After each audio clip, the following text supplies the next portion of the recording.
Hello, Luna. What you doing?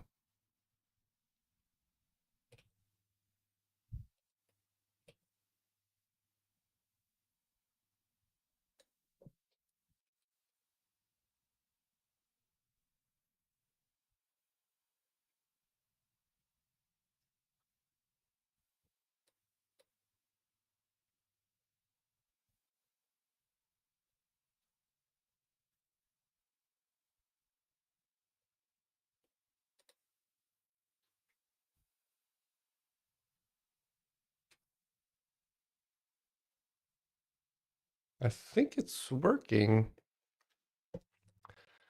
I hope the full screen thing is fixed. But you never know.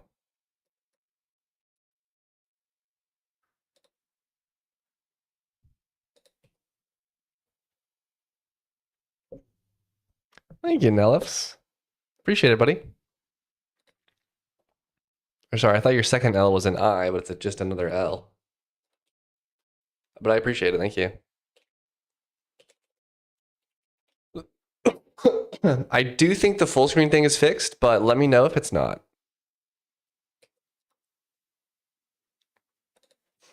Let me know if it's not, and I will go back to minimizing.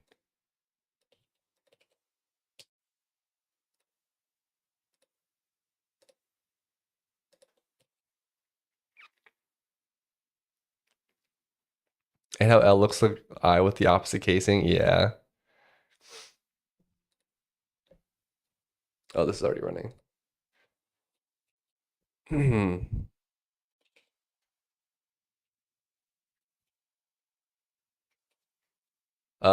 My coffee is finished brewing, I think. Let me go grab it real quick. I like just woke up, so this is an early stream. So give me 1 second.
Ooh. All right. We now have coffee. Thinking about going back to game development and use C to learn it? I don't think C is a bad language for game dev. It's a low level language for sure. Like you're not going to have all the frills of the higher level languages. But you know, there's also like the C replacements like Odin and Zig, which let you do as much low level stuff, but they're a little bit more friendly.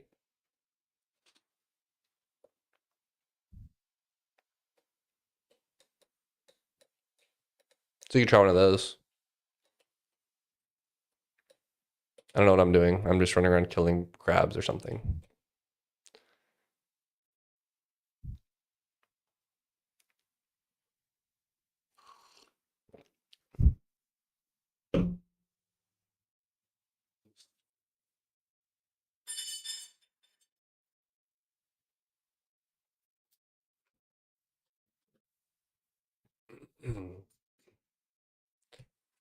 Also, I forgot to start a terminal on my side. Hold on 1 second.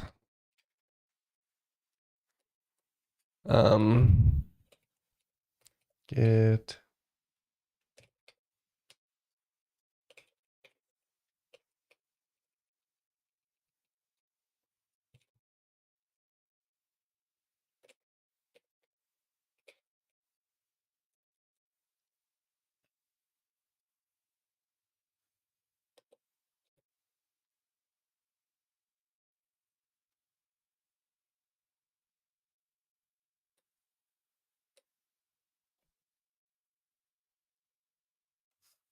Okay, sorry. I had to run this thing on the side.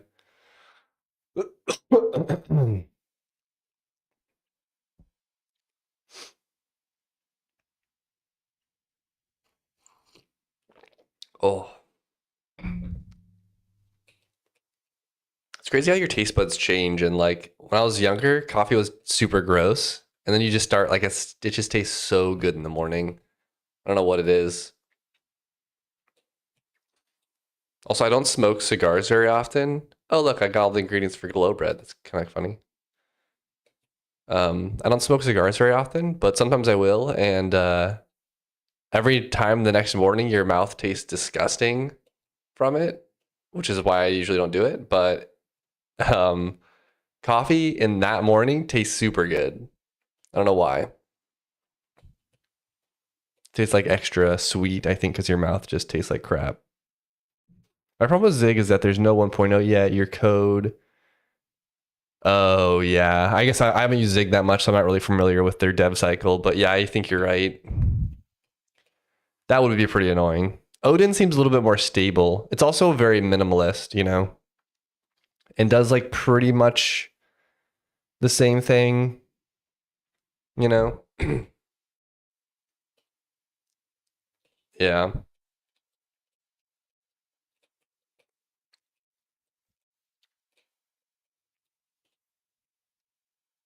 People like cigarettes with coffee. Oh, okay. I didn't know that.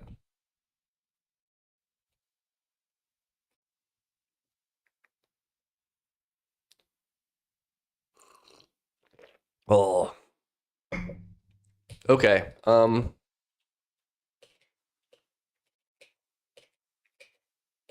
Okay. I feel like if I hit Control G, which is the cancel hotkey in Emacs, it should just cancel whatever is in the mini buffer. But anyways, let's go to Mog Doc.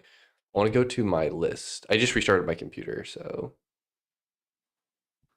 thank you, Hunter ASMR, for the follow, man. Appreciate it. Tasks, active, to queue. Let me save this buffer setup. Here in Brazil, it's super common to mix both. I don't know if it's a cultural thing. Oh, interesting. I mean, it sounds vaguely familiar, cigarettes and coffee, but I don't know. I don't know if I'm just not around people that smoke cigarettes that often. I know like very few people that smoke cigarettes. I mean, I don't know if it's going like kind of going away. I mean, you see people, but I don't really like know people, I guess. So I don't really know. Maybe it's a city thing. I don't live anywhere near a city, so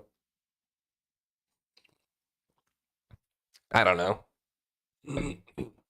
I guess I see people vaping a lot. That's what I see more frequently.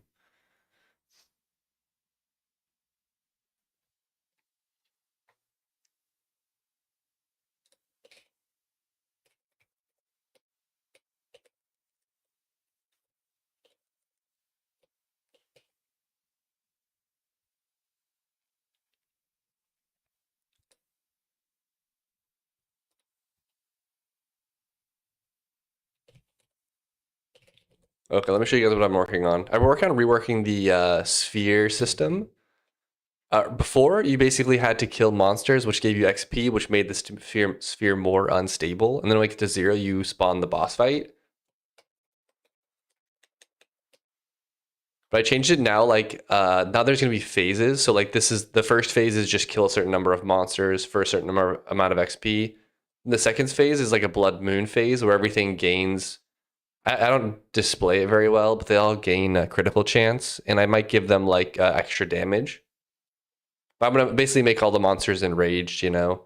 And I do this whole little, like, raindrop effect. Like the rain, and then also the red is maybe a little bit too sharp, but that'll be this phase.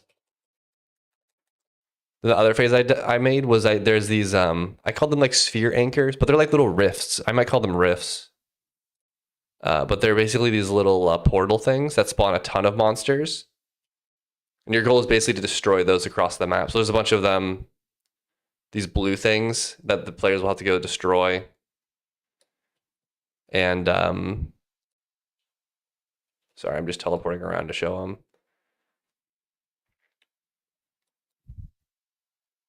They spawn a ton of monsters, so as you can see, bunches of monsters. So you kind of have to like get through the monsters and then just destroy the rifts. Or I mean, you can maybe like get around like that. But I'm obviously have like super speed boots on, so. And that's the last phase that I've done so far. My goal is to have 10 phases though, of different like things that spawn. And this is my big idea list of things I want to add. So we're still working on it. And that's probably what we'll keep working on. The next one I had was phase 3. Well, oh, actually we did Blood Moon. I had some alternative ideas as well.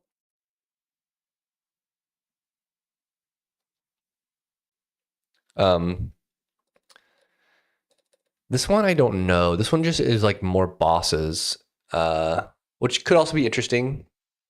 This would be like roaming bosses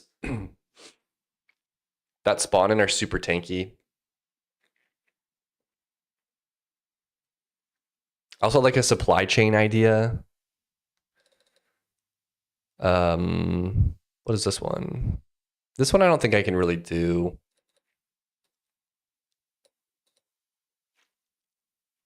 There's like some defense thing. Like you defend a thing has to make it to a certain area. You defend a thing that stays still. What else? This is like more of the anchors, I guess.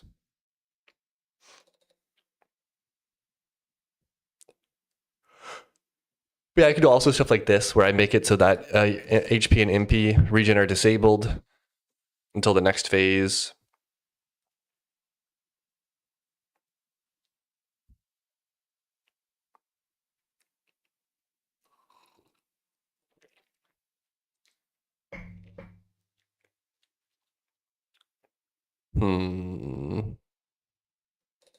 There'll probably be some boss fight you have to finish.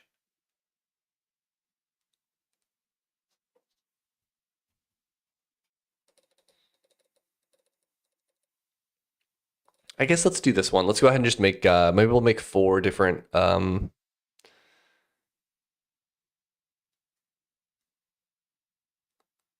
different like mini boss, area boss things that you have to fight.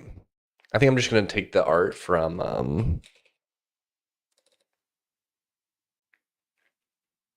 where are you? Wrong one. I think I'm just going to take the artwork from, I need to go to my concept, biome.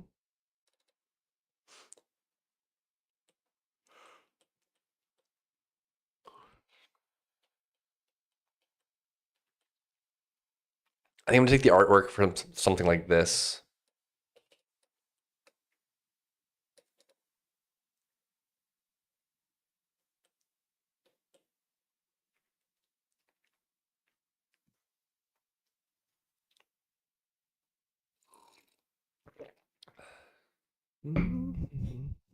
Let me get some music going.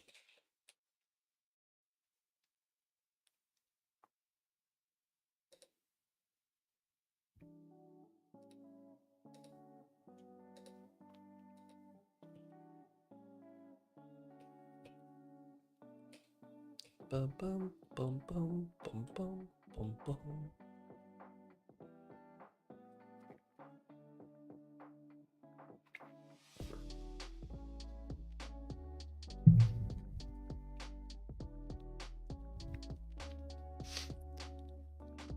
That's tough. I feel like artwork is always the hard part. Well, that's the hard part, and then also like coming up with a theme for them. Like I can make them super simple, but then it's too same-ish. Like I feel like I should make 4 unique like fights.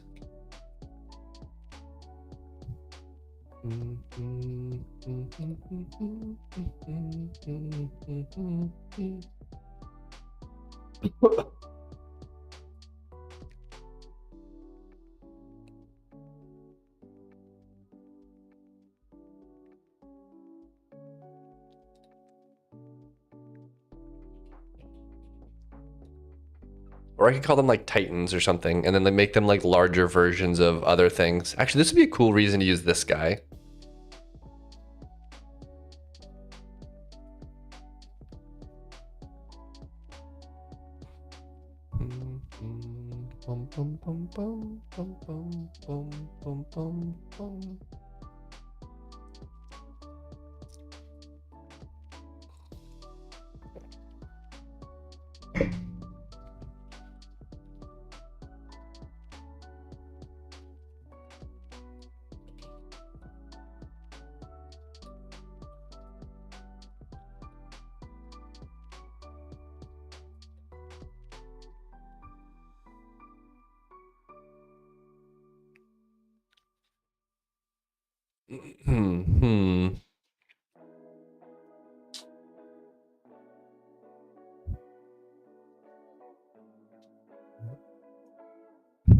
My cats are zooming around. They got the zoomies this morning, I guess.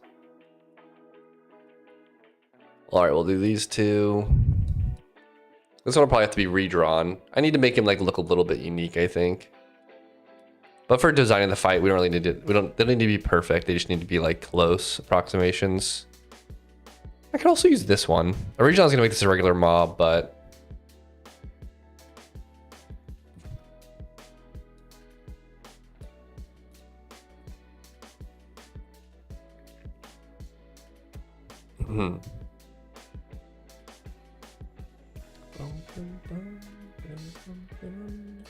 we can also do one that's like this, like a big stone thing.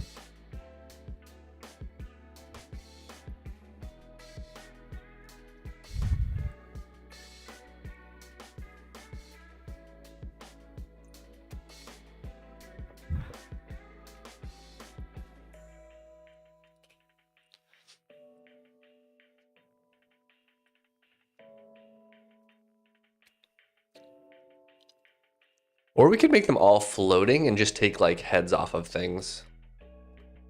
Like floating heads or something like that.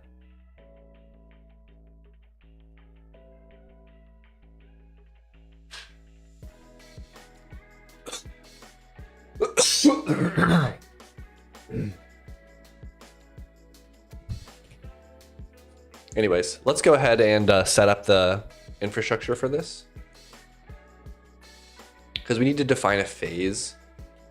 Let me go to sphere manager, I guess. I don't know.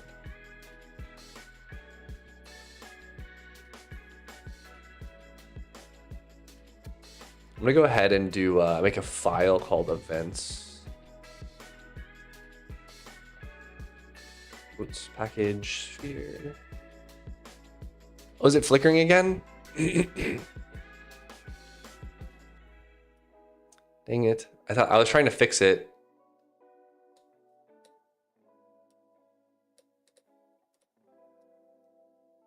Is that better? Yeah. Sorry, I thought I fixed it, but I guess I didn't. Thinking now Emacs is all fricked up.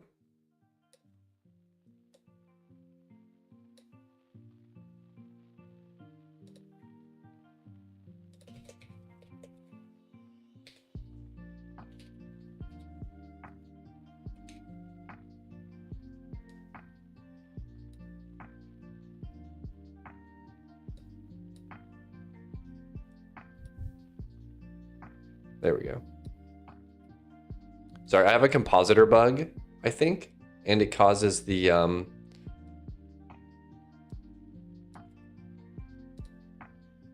my gosh. I swear, Emacs is just like the worst app ever made. It is so annoying sometimes. All right, let me reopen every single thing that I had opened.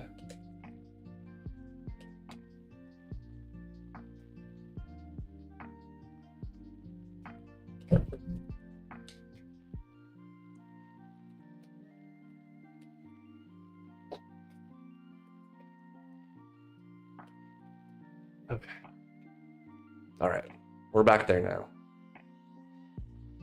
Yeah, sorry about that. I have some issue in my Arch Linux install that's like causes my full screen to flicker when I stream. So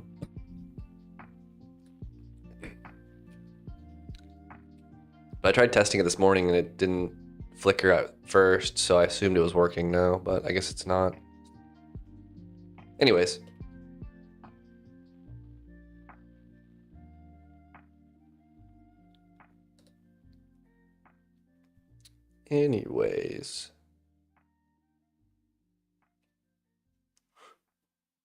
It's hard to spawn bosses like this. I can't really do it in every biome. I think I might spawn them in the higher biomes. Like only spawn them in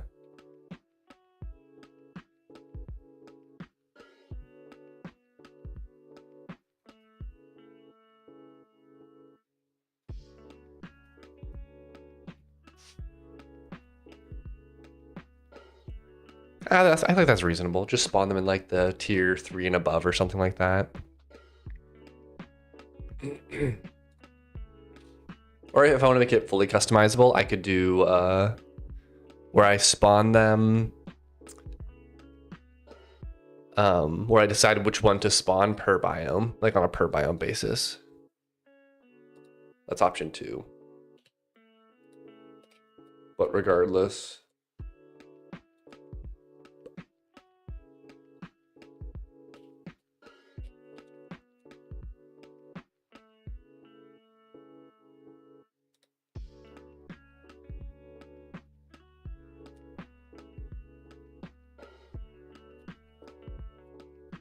All right, let's make us new sphere modes. We'll do sphere mode. I kind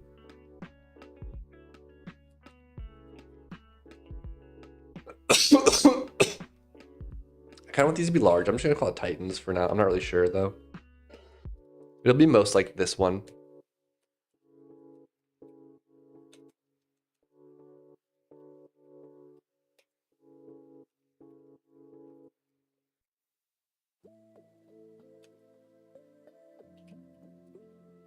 This, I'm not sure exactly what it'll be, but it'll be something. These are just placeholders.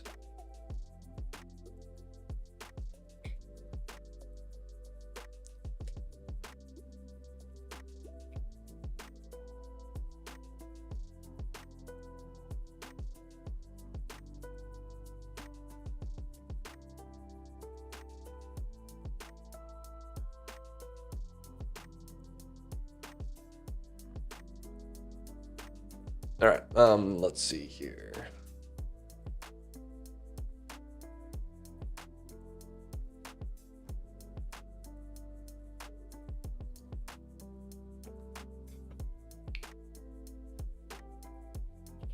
This is the same exact logic. I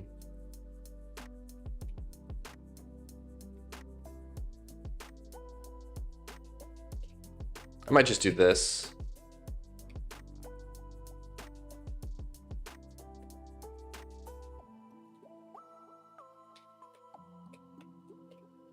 It just basically loops through and checks to see if the entities are still exist. They haven't been destroyed yet.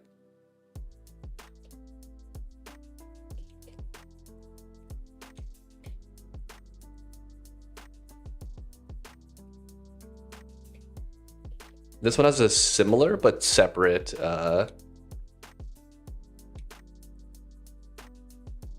initialization. This is like the initialization code for it, for the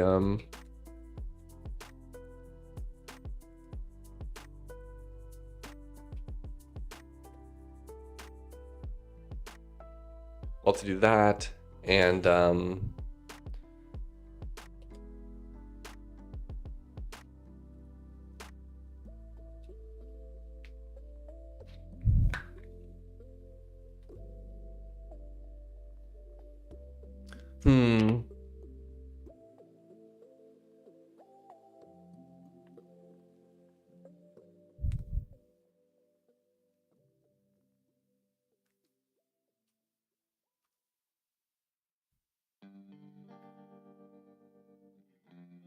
I'm trying to decide if I want them to be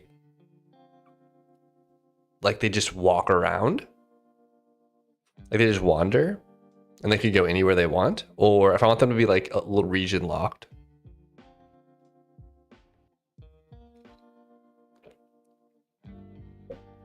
I think I want them to wander.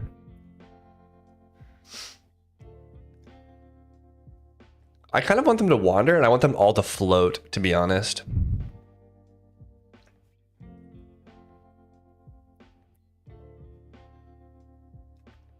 So you can just kind of go through walls and stuff.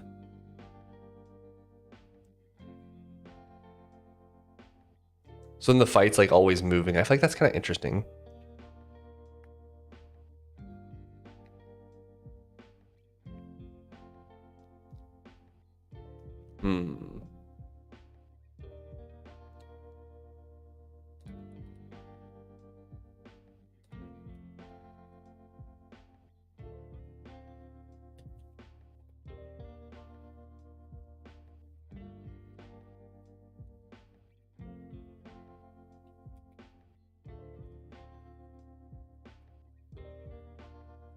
It'll come together though.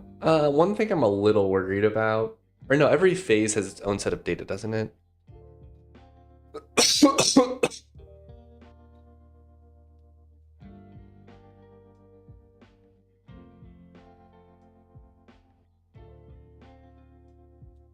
I feel like this stuff should really get tracked somewhere else.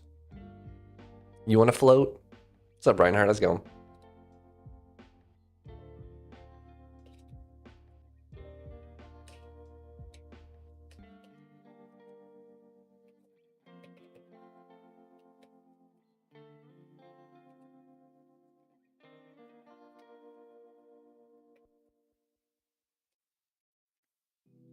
Bgen.table.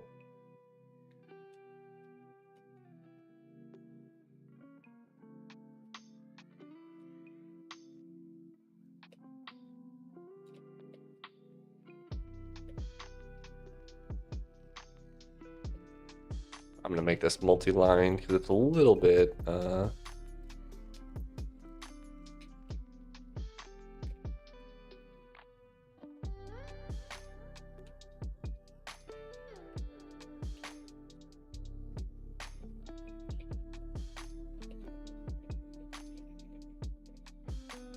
oops, I forgot to do a parentheses.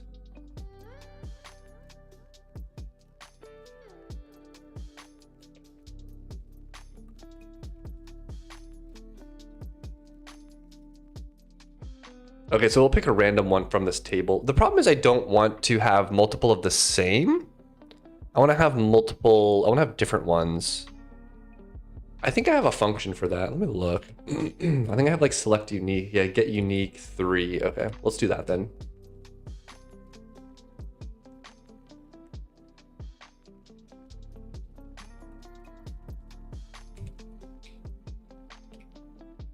We'll do 4, I guess. Right now I don't have monsters yet, so we'll have to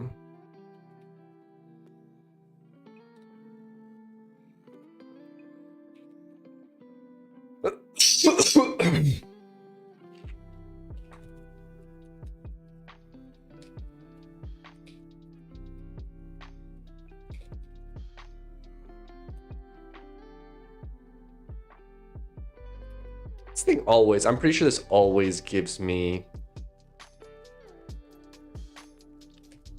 the number, but we'll pick this. Well, hold on. Yeah, we'll do it this way, I guess.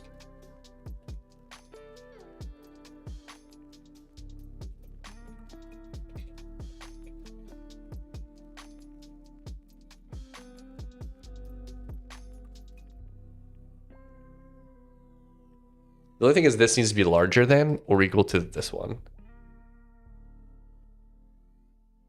Or no, this needs to be smaller than. I guess it's okay if this returns less than this function. Bum, bum. I love your Discord status is playing Emacs. Yeah, I just have it like set to that. Like you can go in and manually set what it says. What is it called? Yeah.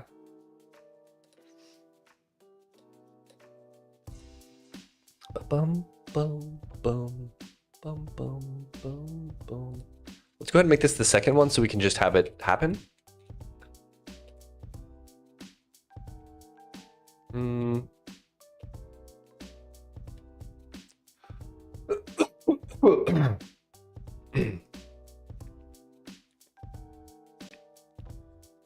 Dun dun dun dun. Boom boom boom boom.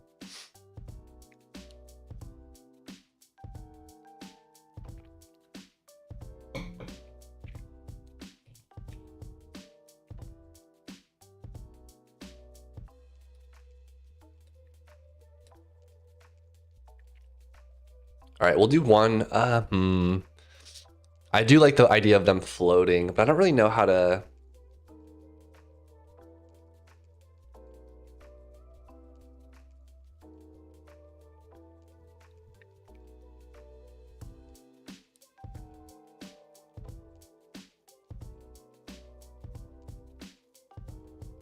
I could maybe piece together different parts of monsters. Let me see. Where's Awakened?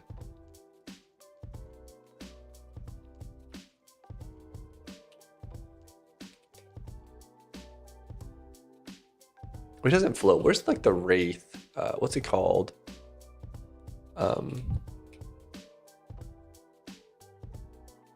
Actually, this is perfect. This is what I want.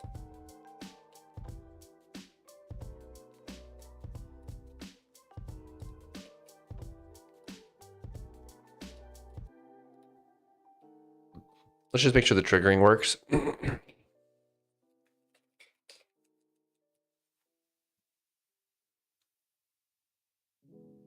Perfect.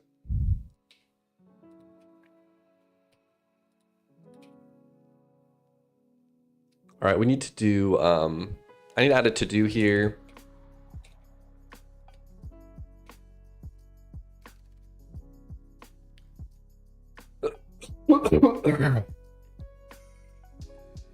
We need to limit the biomes we allow to put in these.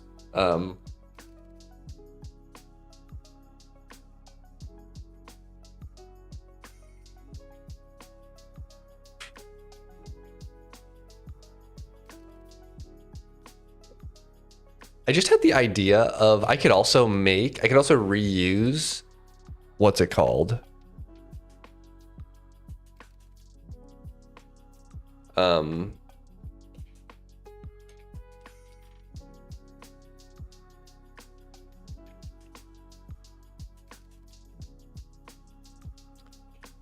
We have an idea. You can do. What was I gonna say? I was thinking you can make these sphere targets area bosses.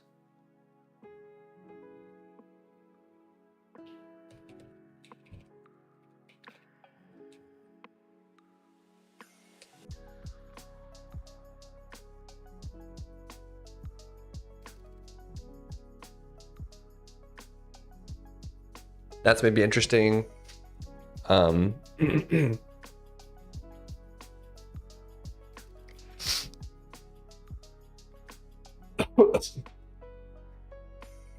I am never gonna get rid of this cough. It's crazy.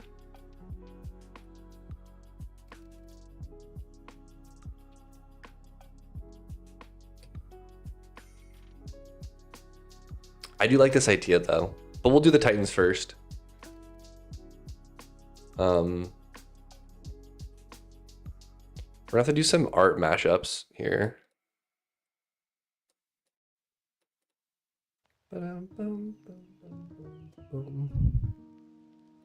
And also I might need some more coffee.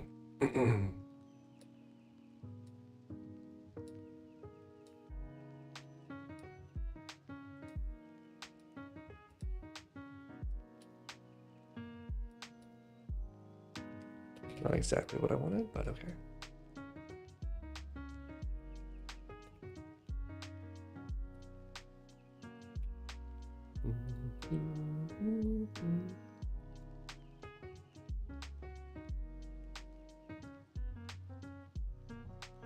Thank you, Ixidon, for the follow, man. Appreciate it.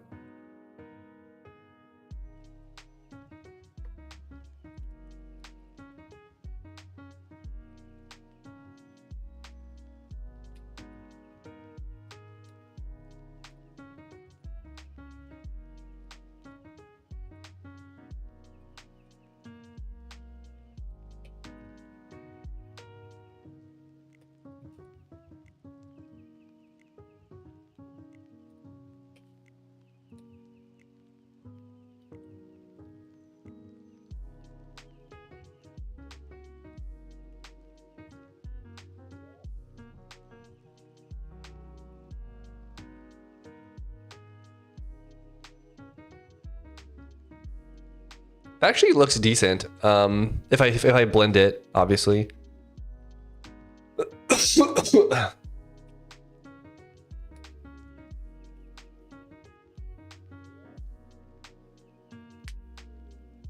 So I could theme these all for just being these, like, whatever these things are.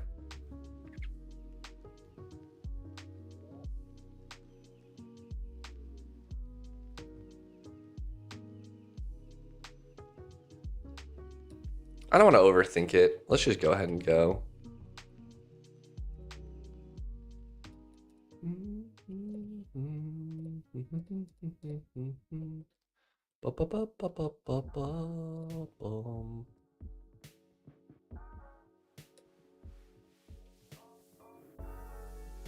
Oh, I like that this is lit.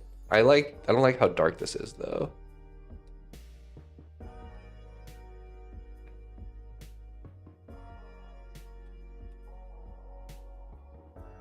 Also, I think this needs to be more, what's it called?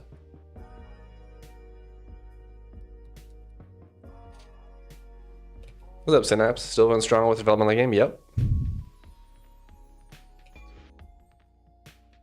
I want to see how this looks if I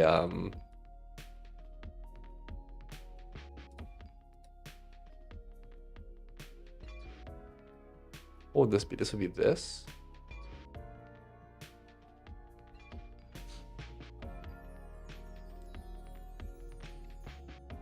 I was trying to make this like less dark, or I can make this lighter maybe. I don't know. Let's do this.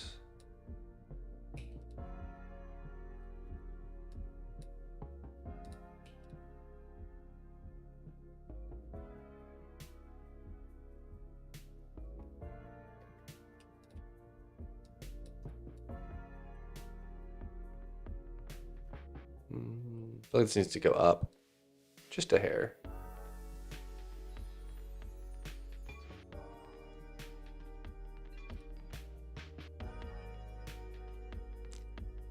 I mean, it looks decent, honestly. I wonder if it's better just to make it brighter, though.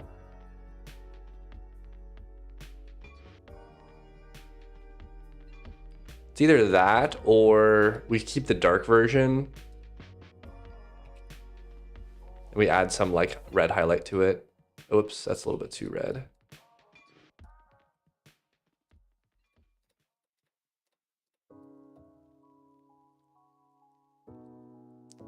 I don't know. Let me just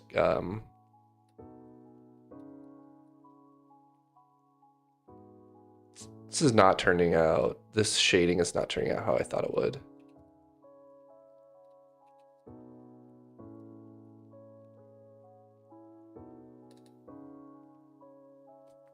All right, I don't like that. We'll just go with this one.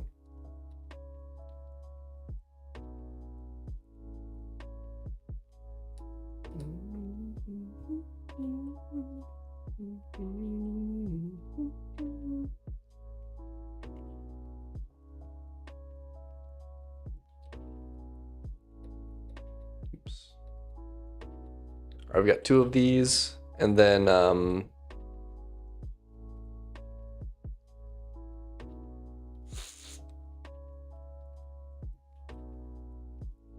to think of what else I could use.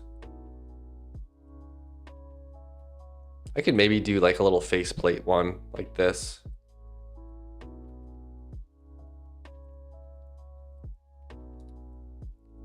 But also we could do different bases as well.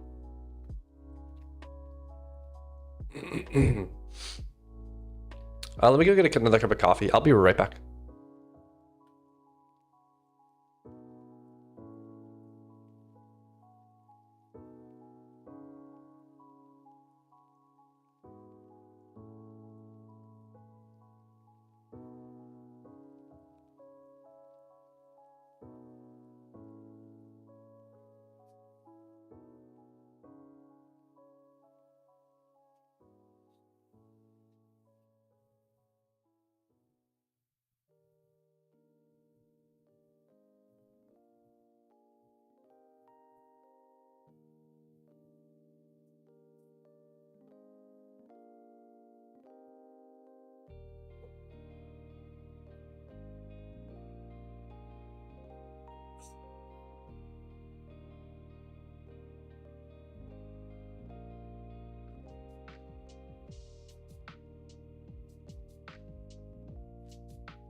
All right.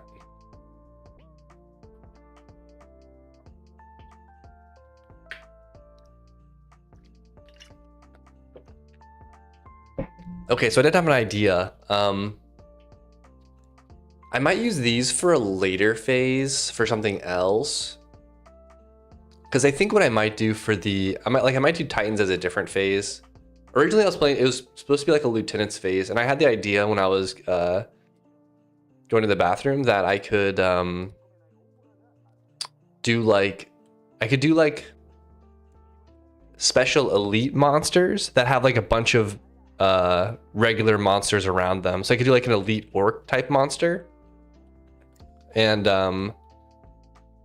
have a bunch of like little orcs guarding him, if that makes sense. And I could do that for a bunch of different, maybe not all the biomes, but but these would be like these would still be wandering, I think. The one tricky part, the one thing I don't love is I don't want to do it. I don't want to make one for every single biome.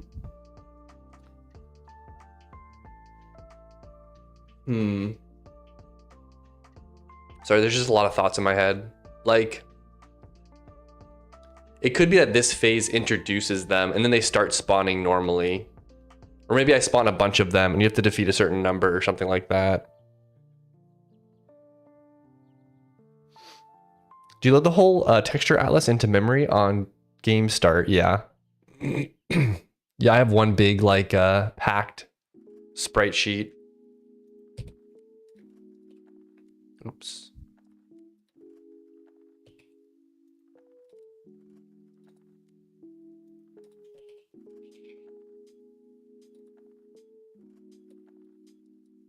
This is my sprite sheet. That has every single sprite in it.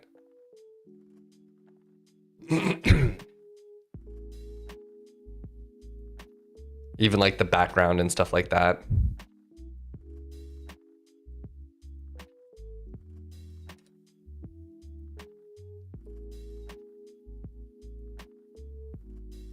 Yeah, well, so what we're working on right now is I'm working on building more, instead of one big stability phase for the sphere, where it's like get from 100% to 0%, there's gonna be phases now. And I have 3 phases done so far.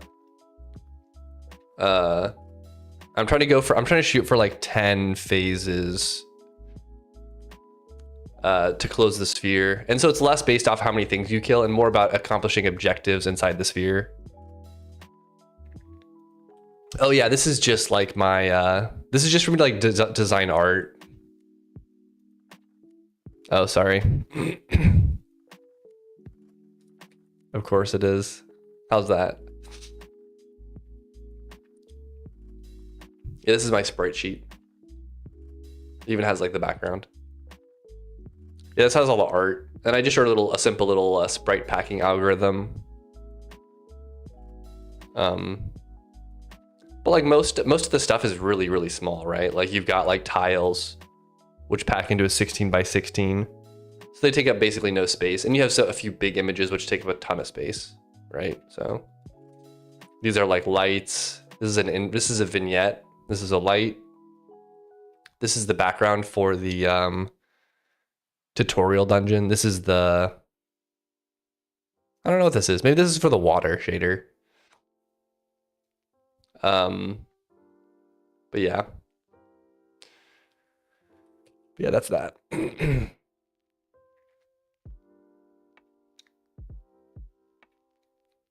Lava Fortune top right, yeah. Yes, you can find leaks to items in there before the pre-release items, data mine them.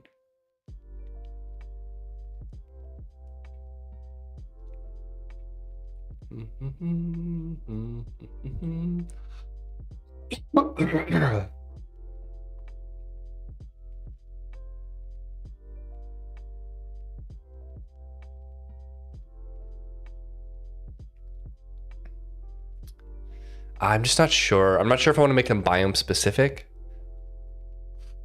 It gives each biome more depth, but it's just a lot of work to do one for every single biome. The minions that follow them can just come from the biome, which is nice.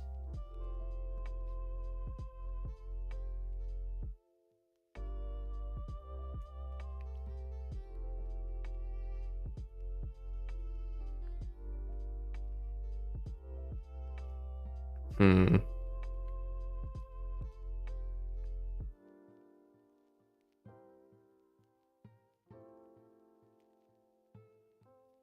In Realm of the Mad God, in the olden days, you had 5 key mobs you had to kill to close. Yeah. Yeah, so this is similar. I think this is similar to what I actually don't know what Realm does nowadays, but it's just more of an objective focused playthrough. Like the problem with the sphere right now is it's basically like the only reason you go into it is to kill monsters to do dungeons. There's no like objective going on inside of it, if that makes sense. So I'm trying to add, or rather I'm trying to overlay some sort of objective onto this, so that there's like reasons to go to a specific biome and do a specific thing, if that makes sense. So this is like a whole like event system that I have planned that I've been planning for a while. I have a ton of ideas of what I want to do. Some of them are harder than others, so.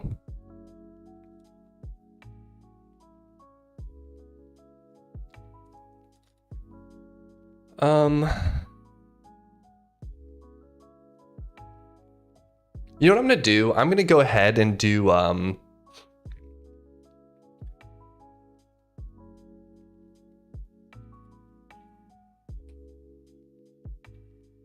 it's tough, man. Nowadays it's like you did now. Every mob counts towards the sphere and biome boss gives more percentage. Oh, interesting. Okay. Yeah, I mean it just feels it feels uninteresting when it's like, oh, just like kill a bunch of stuff, you know? So I'm trying to make it more like interactive, like things are going on. Like I have, I can tell you, I can walk you guys through my ideas if you want. But as you read these, understand, oops, not the right one. Oh, sphere event system, that's what it's called. Understand that these are just like brainstorming ideas. These aren't like, oh, I'm 100% going to do this. Some of them might be too hard to do. I don't know yet.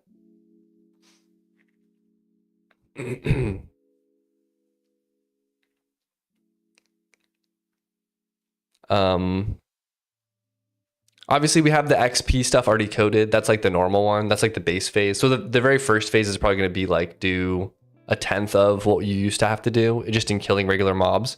And then I do, after that I spawn these little rifts that spawn a bunch of mobs. So they're just like really concentrated areas and you have to go destroy those, or they're spawned around the map and they're biome specific. So whatever biome they spawn in, they're going to spawn a bunch of mobs from that biome. And then I did a Blood Moon one, which is similar. It's just like the screen gets all red and tinted and there's little like red rain and stuff. And all the monsters are going to gain some status effect. I haven't decided what they'll gain. They might gain Enraged and Vicious, which is critical chance. So more damage, more critical chance. Just to make them a little bit harder for a period of time. So it's just like a Blood Moon modifier sort of thing. I don't know if I can make their behaviors more aggressive. That might be kind of tricky, but we'll see. Or I can make them maybe a little bit faster or something. I don't know. And then I'm working on new phases. One of them was I had this idea for like lieutenants, which I think I might call this Titans. And I might make lieutenants. Oops, that is not what I wanted. Okay, hold on.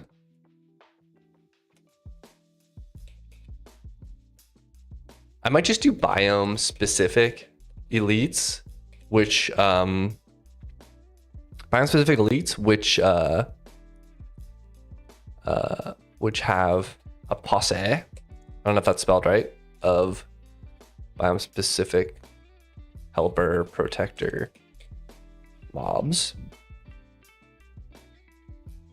Titans, I wanted to be like these gigantic, not gigantic, but like I wanted them to be really tanky, like roaming mobs that just kind of like float around and like spawn bullets. So like you're kind of fighting these monsters while they're traveling around. That's kind of the objective.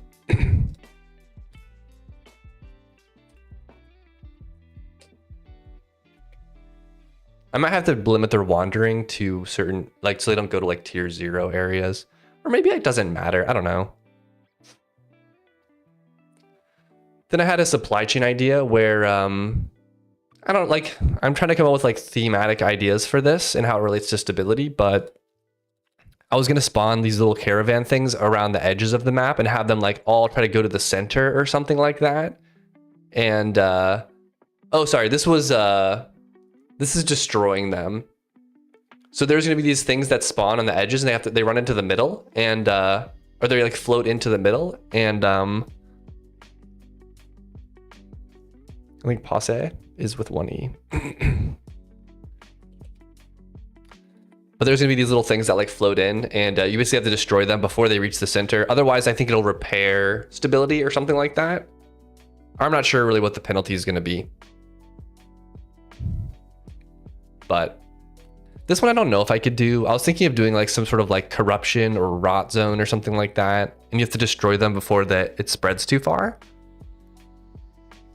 But I also had the idea of doing like corrupted minions start spawning maybe like halfway through, and they might have some like particle effect on them and they might just be like a lot more dangerous. I don't know though. This is all like up in the air, right? And this one was supposed to be a pylon defense thing, and you basically just have to like it's like what's it called? What's that mode in Call of Duty where you have to it's like domination in Call of Duty where you have to stand inside a ring and monsters come and attack you.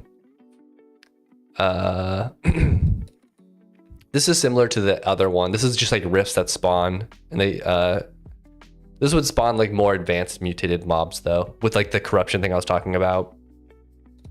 This one was gonna do something. This was more like a modifier, I guess, but it's just disables HP and MP regen until you destroy these certain objects like mana inhibitors. Then I was gonna have it spawn 3 I guess I call them wardens, and these would just be like big boss fights. This was a guarding phase, so you guard these siege engines that go into the middle, and then the center of the map was going to be like a final boss fight that you fight. And once you defeat him, then it closes the sphere, and you teleport to Alabarg.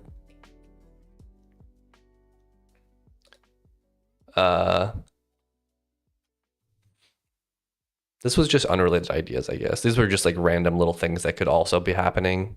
These weren't like phase ideas. These were more just like little mini events.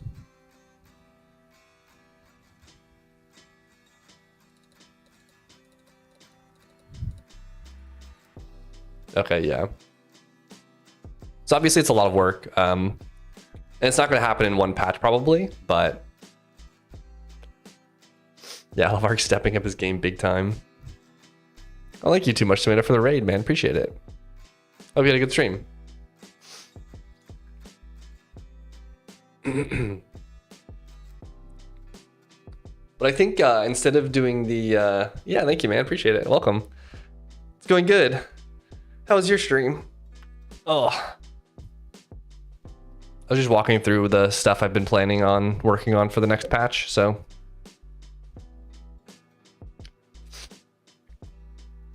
Yeah, I make this little online game in Golang. It's good getting close to alpha on my game. Nice.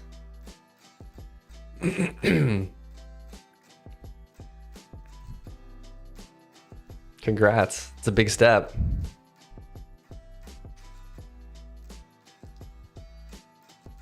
What sort of game are you making?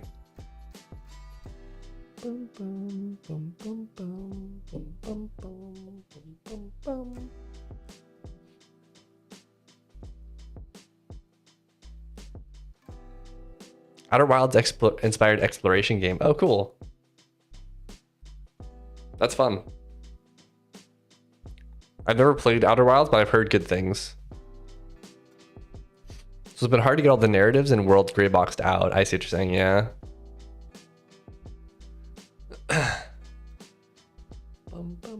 Yeah, I've never played Outer Wilds, but it's been recommended to me several times. It's kind of like it's like a puzzly game, right? Like there's puzzles you have to solve and stuff like that as you go through the world.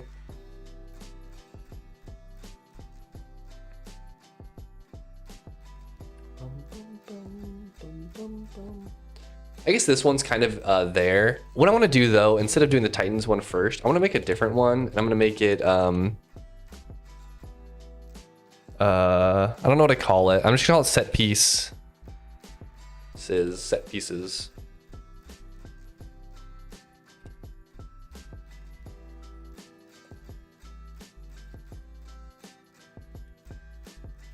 I might just make a general variable that's count.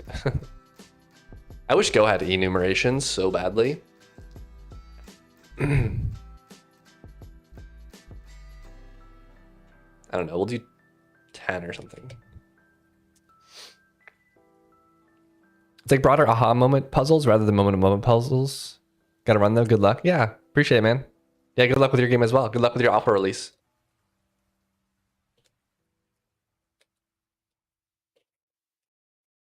I'm just gonna make one count variable.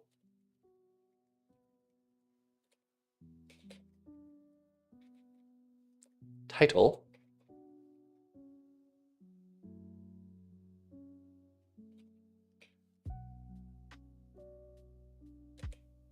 Okay, I need to go through these and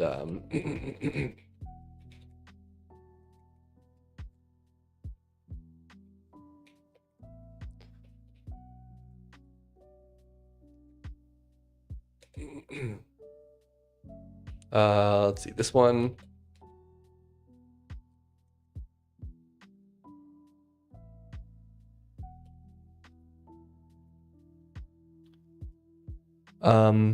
Defeat. I'm gonna say defeat area bosses. This is the like info tip thing that pops up on the left side underneath your status effects.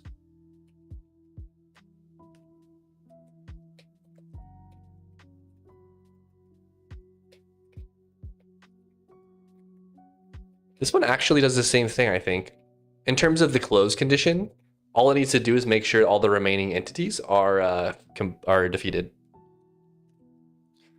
And then we need one for...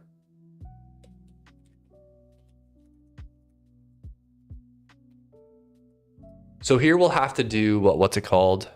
We'll have to do,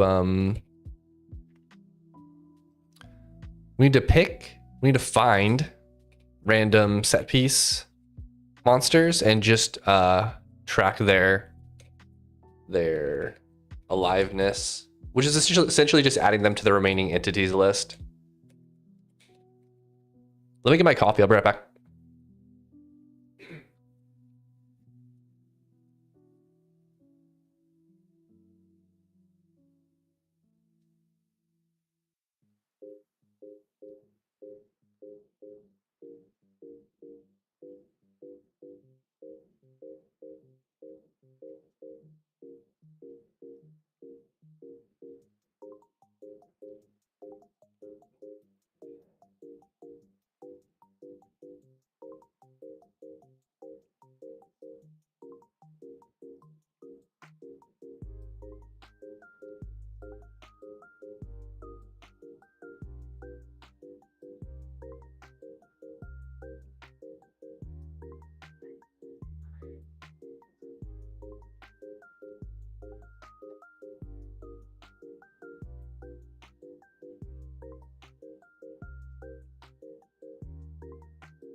All right.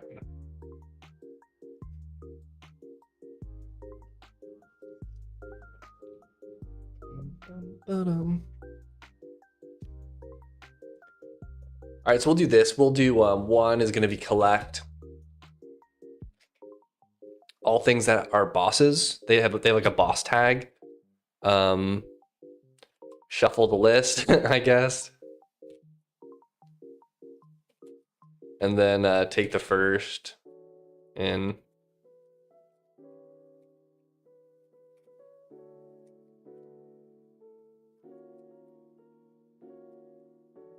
okay. All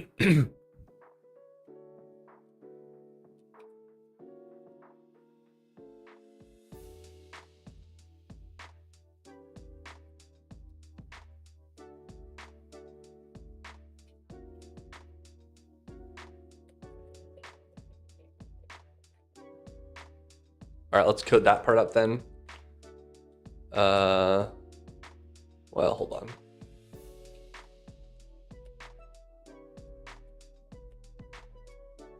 All right, there we go. We need a boss query. Or, hold on. I don't want to go that far up.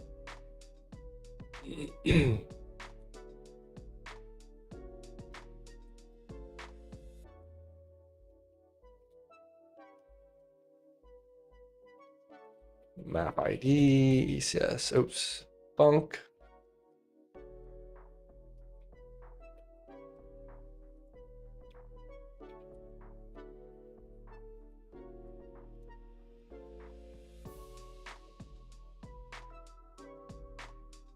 I'm just gonna do 32. I'll do 64 as the default size.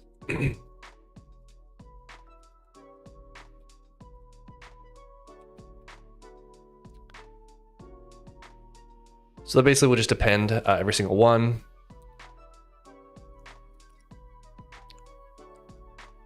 This is not much of a hot function, so it doesn't really matter how fast it is. So that's collecting all the bosses and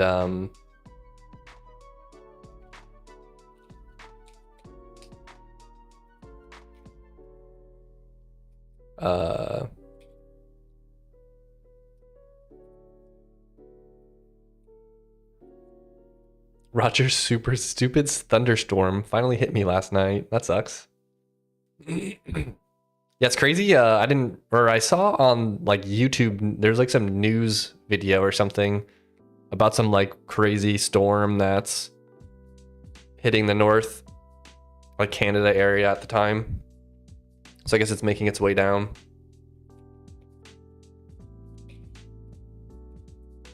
I think this is a function, shuffle.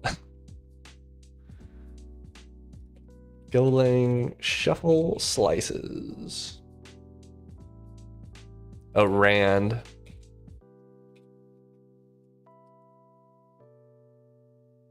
Man, I really wish Go just had generics from the outset. This is so annoying that I have to, like, do they have some other?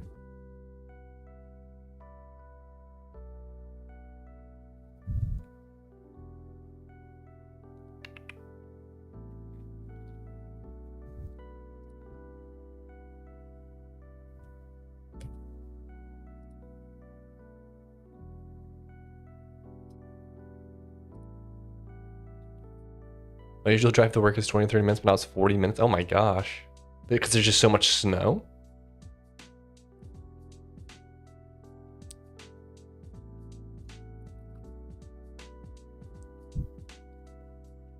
We're gonna get generics next version now? I mean, we have generics already. What do you mean? Sorry, I was reading documentation on my other monitor, and the shuffle function is it takes like a swap function.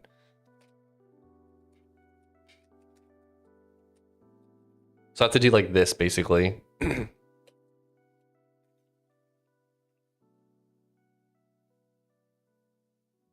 Actually, what is in? I'm so confused by this. Wait, how does this work? Oh, you have to shuffle it yourself. Oh, generic methods. I feel like I did see something about that.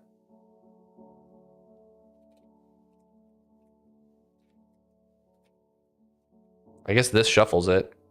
So like, it's just annoying. Like, I don't know. It's just like, because they didn't have generics at the time of this, they have to make you code the swap function.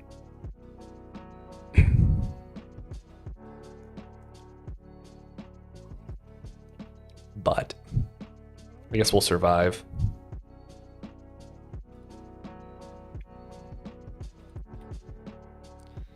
And then we'll do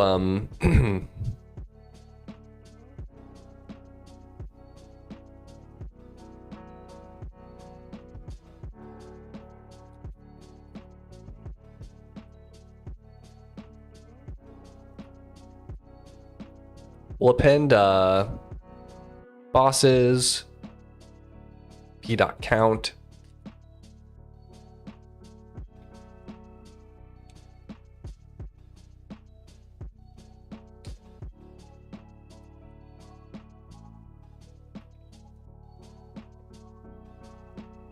Okay, cool. So what it'll do is it'll find all the bosses, it will shuffle them, it'll take the first count of them, which is what we define in our like our phase behavior thing. Oh, there's MathRand v2.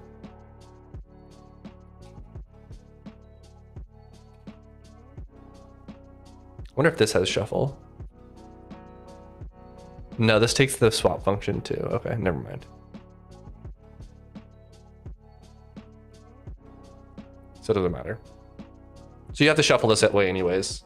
It's just that like there's no knowledge that you need to know of like what type the slice is, but Go forces you to make a closure and pass it in because they didn't have generic didn't have generics when this function was written. So yeah.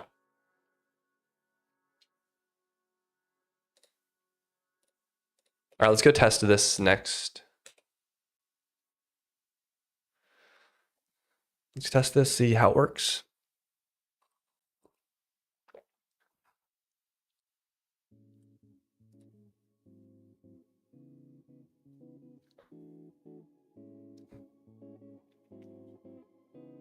Oh, you're sick? That sucks.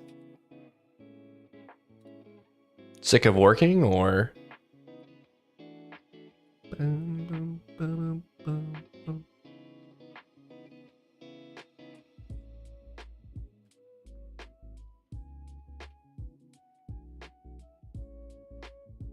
I'm just kidding.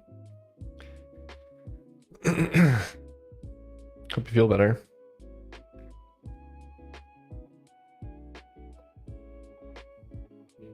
I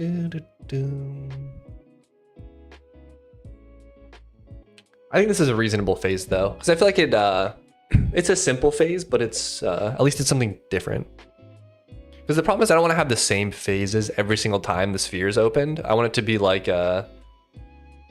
unique every time, if that makes sense.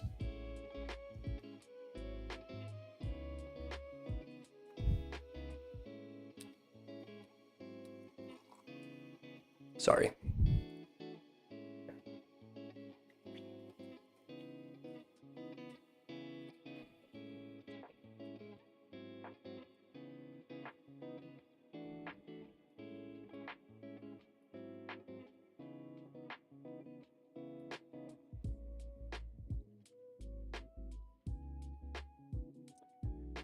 Yeah, so this worked, this worked. The problem is they're not showing here. I don't know why. Oh, I know why. The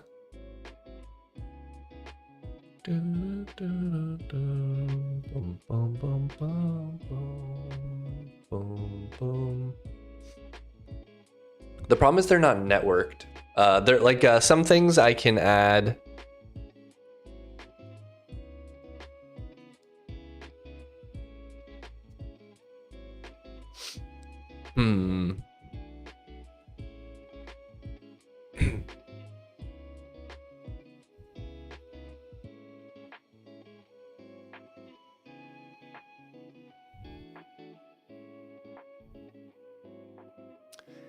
Yeah, like you only have so much vision, like you can only see so much. And when I spawn a new monster, I can make them just always visible so that so you can see them from anywhere. And then you get their ID, gets sent over separately and you can look them up. But the problem is there might be a boss that's like over here that you need to look up, but he doesn't exist on the client because you're too far from him.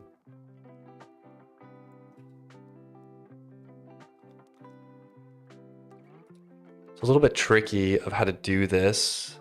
I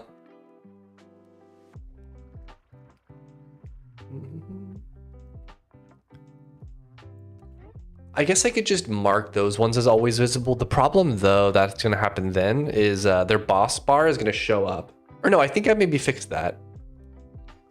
I think I made it so you don't see the boss bar unless it's on screen.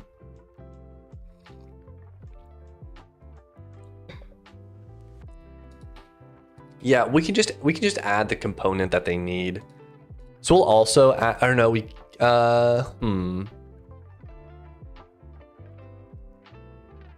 yeah, we'll just do this. We'll go ahead and we'll collect the bosses. Oh, but I need to do it for, we're not gonna add it to every single boss. We're going to shuffle them. We're gonna take the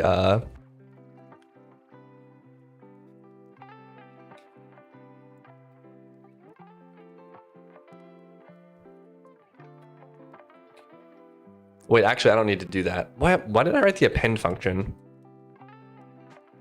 I can just do this.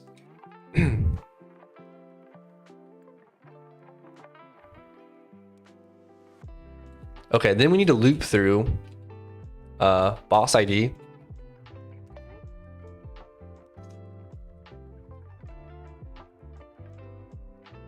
We need to do what is it, world dot cmd dot write boss ID.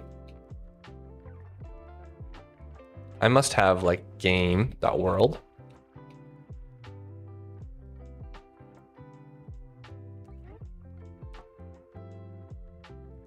I'm actually surprised I don't have a.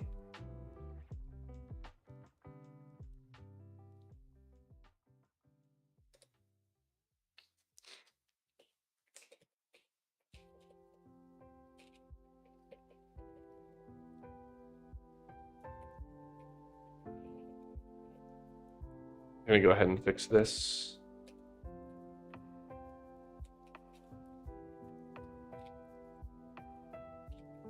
Okay, now we have our world, so we can do write.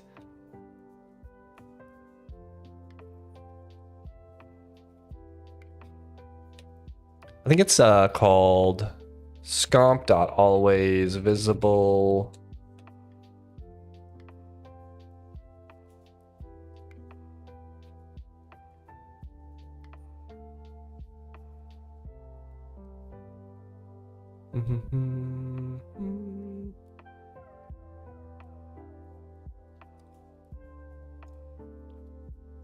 Trying to think of when would this ever time out?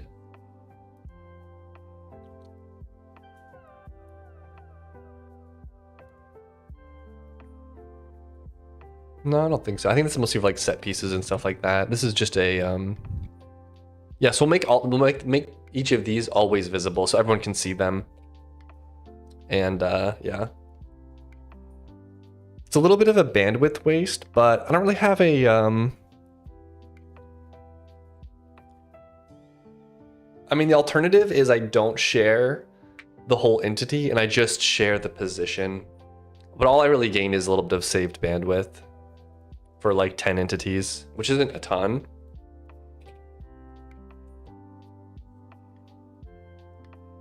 I really expected that to work, but it didn't, so.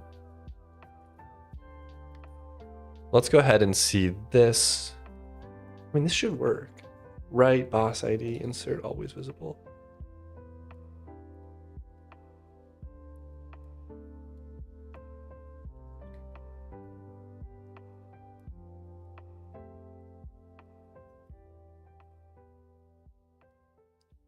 Yeah, obviously if this is empty, like we must be getting stuff.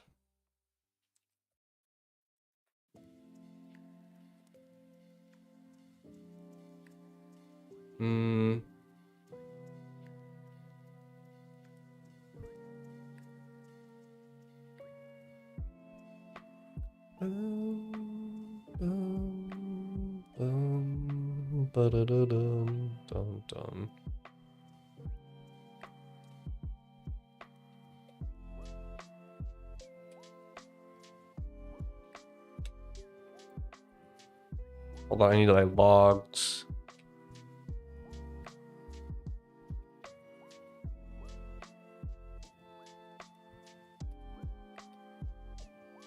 One, two, three, four, five, six, seven, eight, nine, 10. Well, there's also a chance that there's not that many, and I could panic here.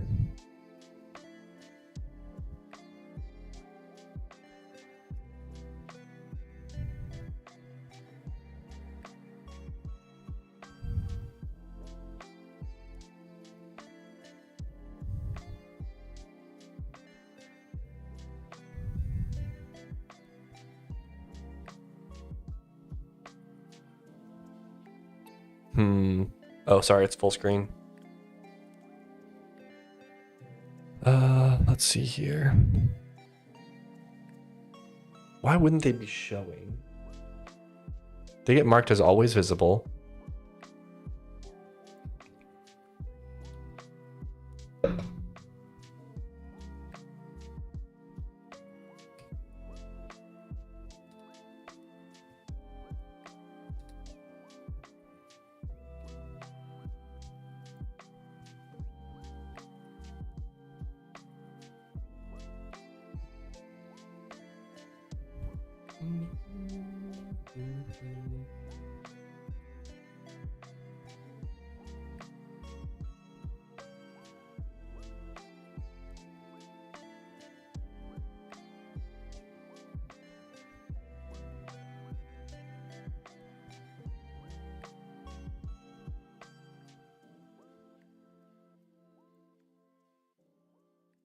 I'm just trying to see if there's some that are the speed, yeah. Get my speed boots on. I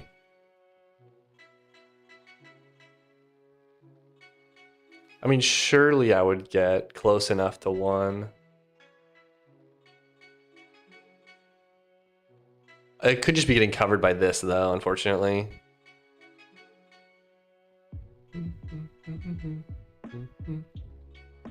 I don't know which one draws on top, the orange one or the blue one.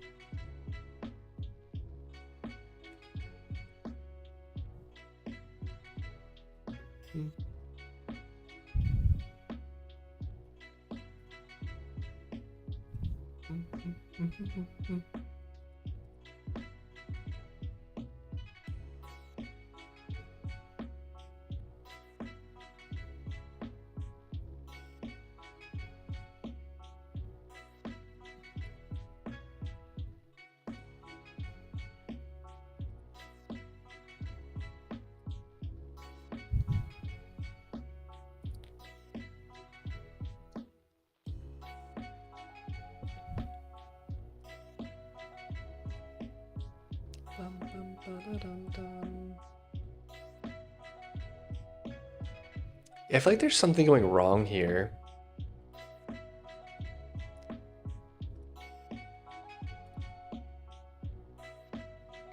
Oh,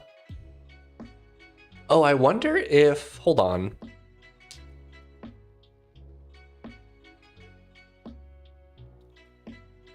I wonder if there's something missing from the networking side of this. Like I have them.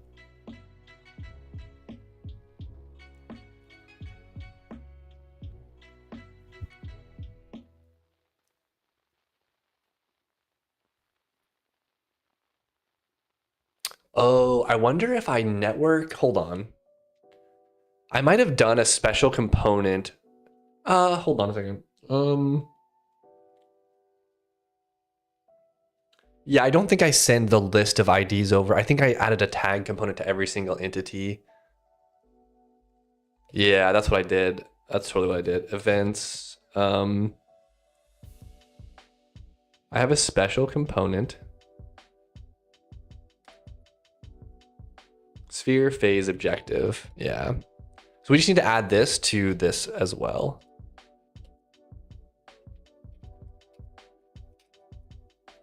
That's what was missing. So it needs to be always visible.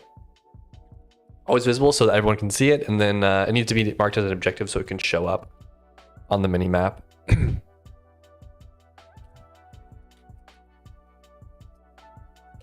Okay. Now we're getting somewhere. Yeah, sorry. It might flash every once in a while when I full screen something by accident. I'll try to fix it. I'll try to remember to fix it though.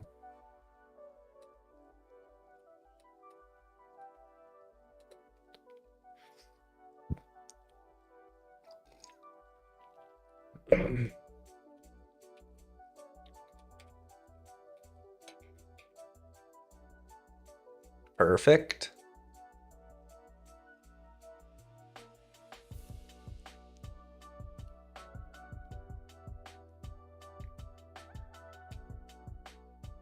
I don't remember which one I went to. I think I went to the right one.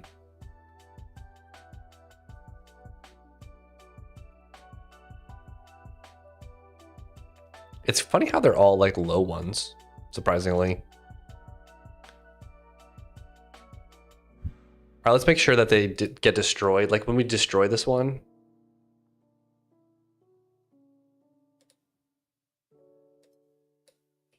I don't see the arrow above their head, weirdly.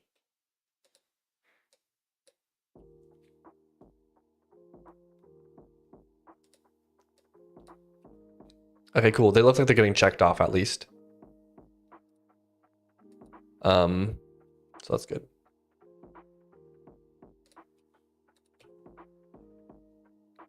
All right, we have new sphere mode. Nice. I guess 10 is fine. This stuff will have to get balanced anyways, so I'll just leave it at 10 for default. Now we can go back to the Titan mode. I just wanted to get this one out of the way because it felt like a good good idea. So now we have 4 phases that are finished. Obviously, all the ones that are finished are super easy ones though, so. I think the Blood Moon one's not fully finished either, because I think I need to have some kind of, I don't know what I might add a particle effect to the monsters or something, I don't know.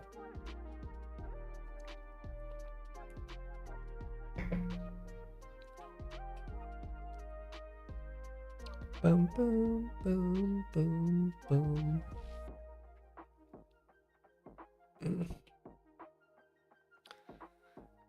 All right.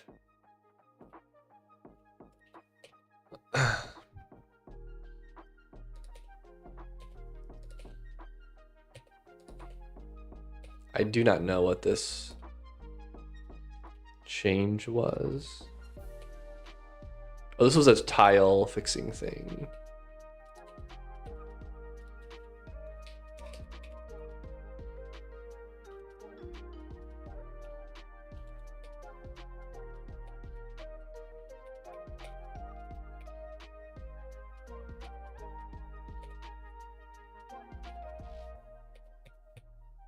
Oh wait, I finished that, didn't I?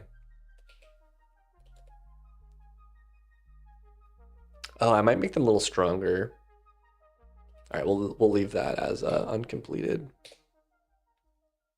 Okay, that's fine. This is fine. Perfect. Okay.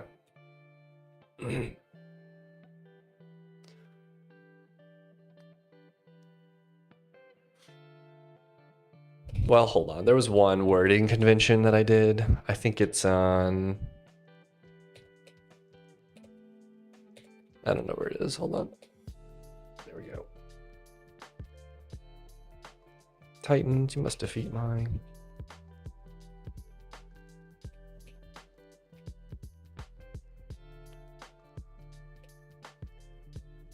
Maybe I'll call them Guardians.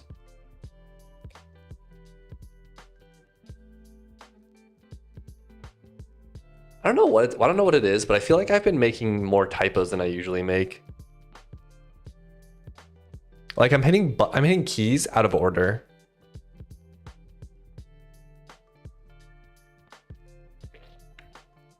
The dementia's setting in, I guess.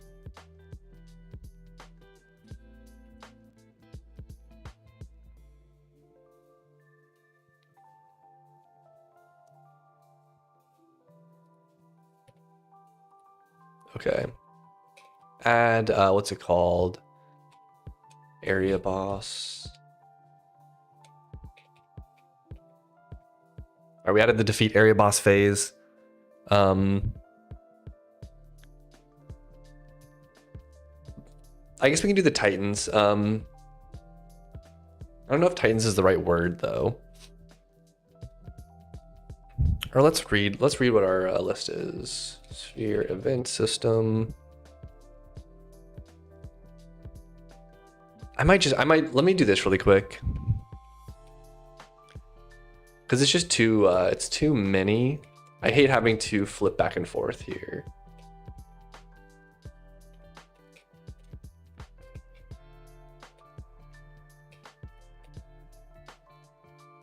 Okay, so we have, let me just go through and I'm gonna out all the major ones that we want to do.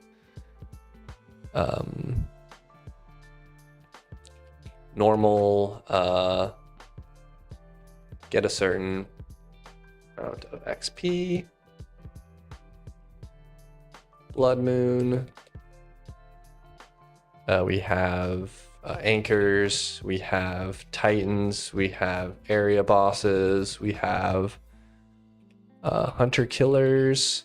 This was supposed to be like not a snake, but like a swarm with the snake code of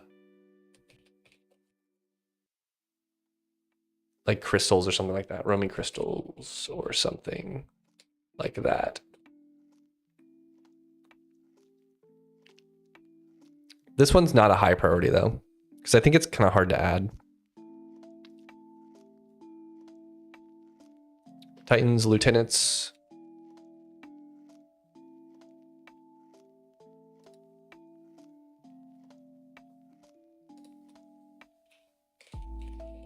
Supply chain, pylon, defense, rifts, corrupted rifts, anchors. Mana inhibitors.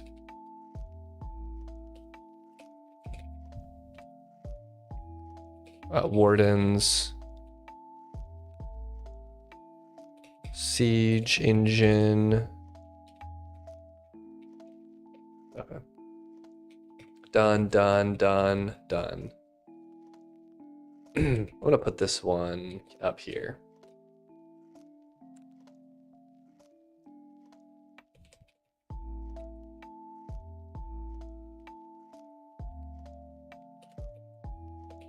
Elite that have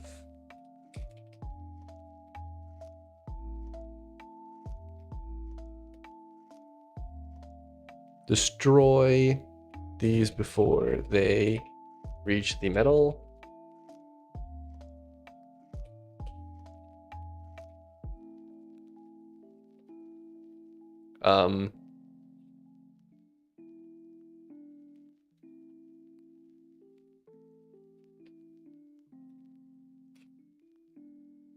Not to protect them. Stay alive to stay in the ring and stay alive. I'm sure at that.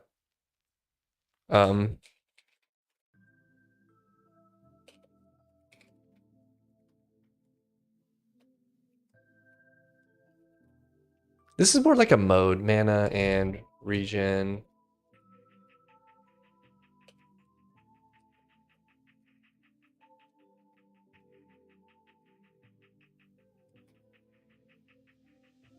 You just have to destroy some, like, I don't know, machines or something. I'm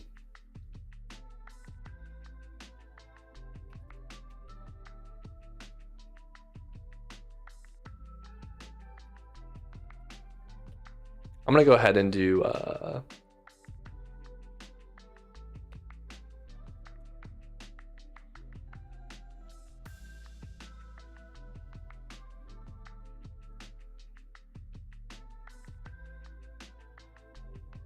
siege engine.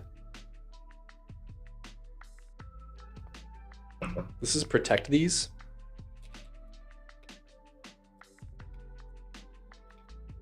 But I'm not really sure how to do a protection thing, because a protection's hard in a bullet hell game, because like what can happen is like you really have to like you can't really like not like you can't really stop bullets, you know, you have to dodge them. So as long as you're around it, you're almost just like, it's almost better to not be near it if you're just going to attract monsters to it. But I guess you just have to like zone it really, really wide. So maybe it does work.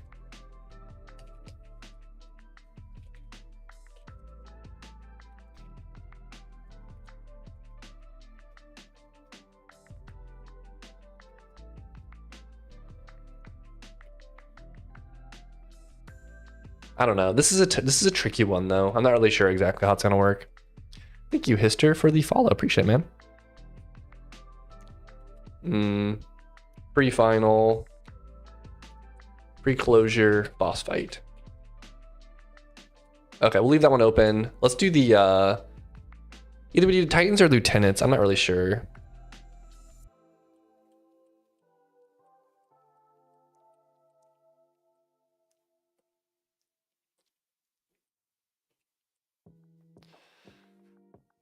I mean, the easy solution if I do lieutenants is I just make the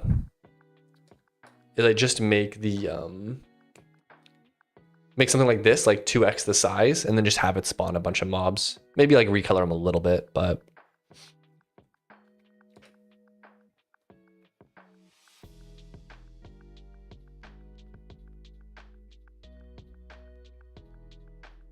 Helm WS EL doc should be VS, not WS. I'm not even sure what that means.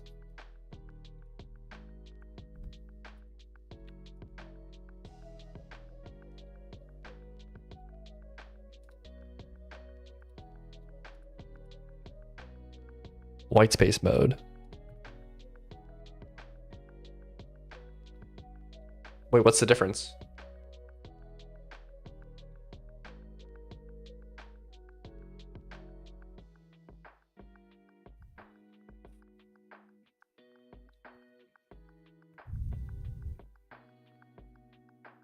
Dun, dun, dun, dun, dun, dun.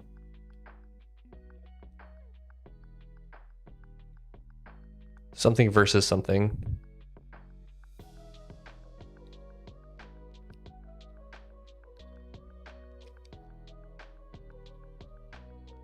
Yeah, I just don't know like what the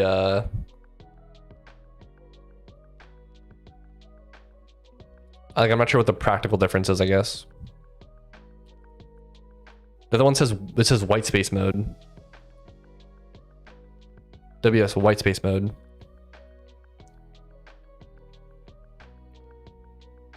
I'm not sure what a VS is.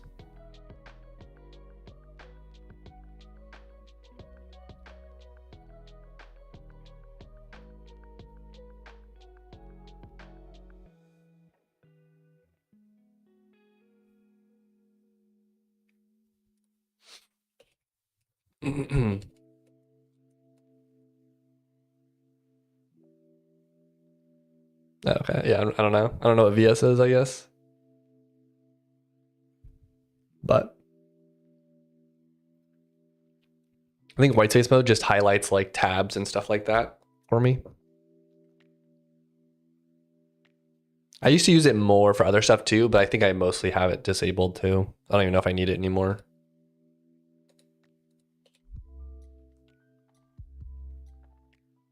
I thought you compare those two.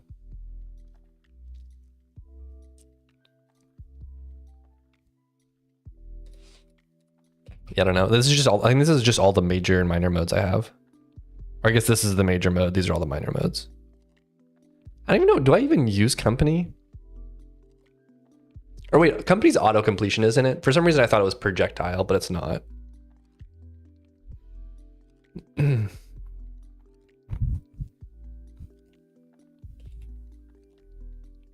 Okay.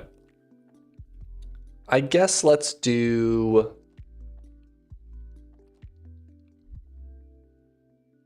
Let's do the Titan since we already started that one, I guess.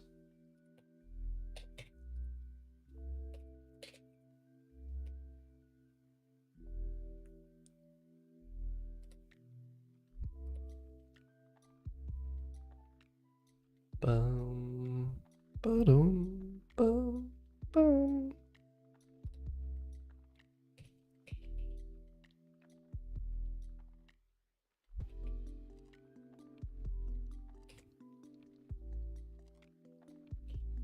Or we need to make these into, yeah, I guess we'll do these ones first. We have two of them. We'll just make two for now. And I might have to come up with more in the future.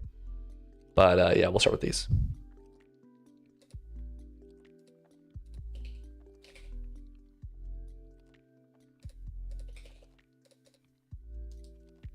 I don't know why I copied this one.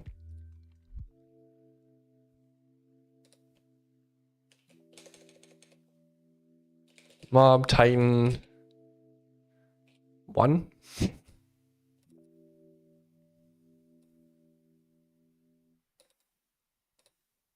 I guess I picked it because it was large.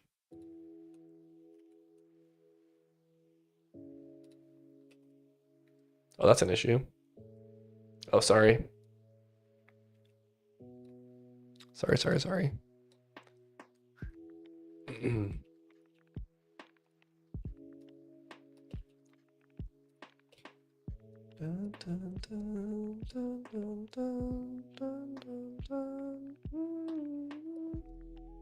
I pasted on the mount layer.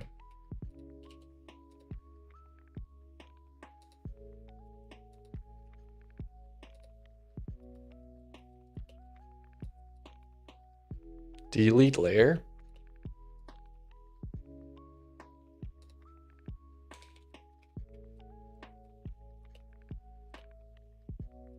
We'll trim, sorry, what is it? Trim.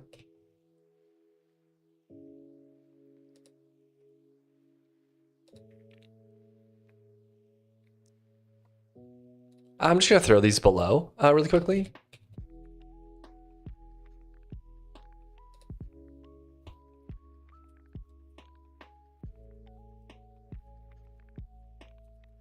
Sphere, Titan, 1. I think it's gonna be larger, so I'm gonna make this like 20.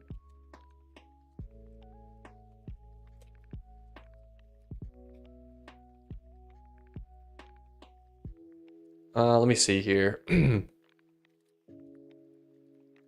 I guess this is all fine. But we can use the same monster base as we used for the anchors.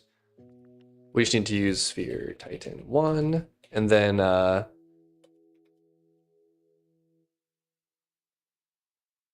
obviously this needs to be a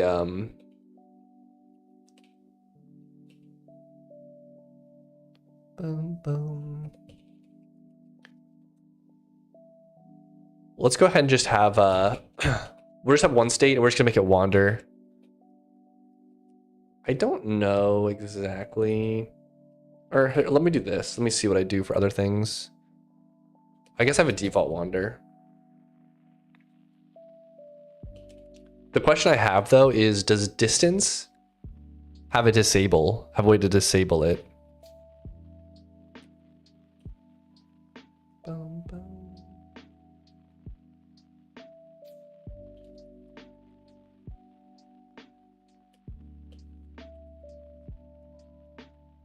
So we'll do this.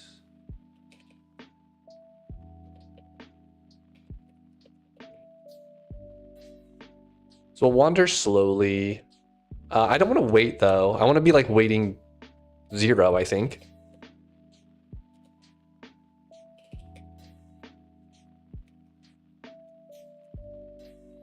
This is the distance that we're allowed to like the max. I guess I can make this a really large number. Yeah, I guess I could.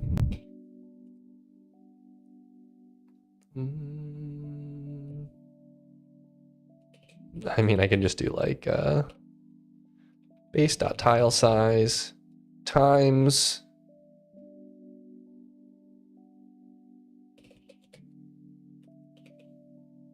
um 4096. I don't know. Okay.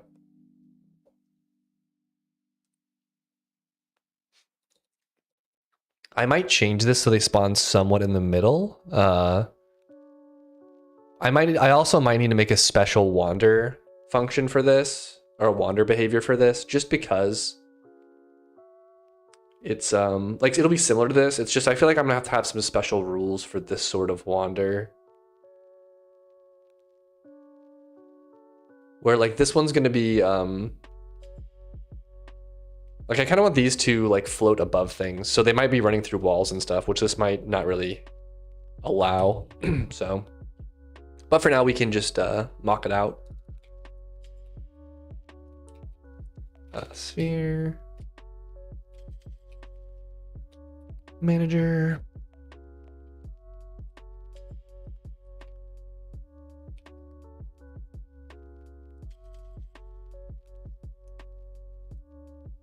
I could also do different colors of these too. It's a little bit boring, but it's just hard. It's hard to create a ton of new art and concepts all at once.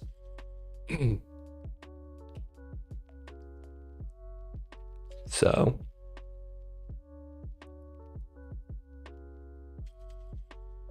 Okay, let me think here.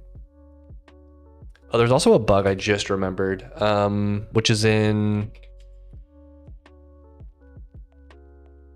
here maybe? We shuffle. We need to check the length of this.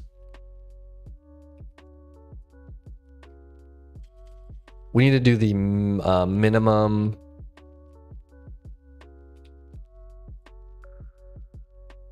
Like we want to ensure that we always have enough bosses that we've found. Because it could be the case that there's just like no bosses around for some reason.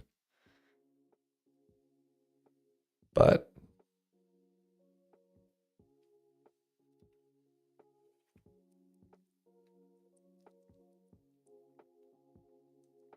let me just make sure this is right. The minimum of the number of bosses available and the count that we want. Okay. I guess that's fine.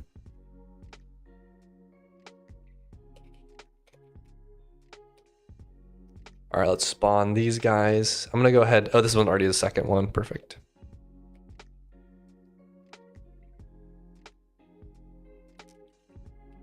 I mean, I need to come up with a name for these, but for now I'm just gonna say Titan so it doesn't say to do.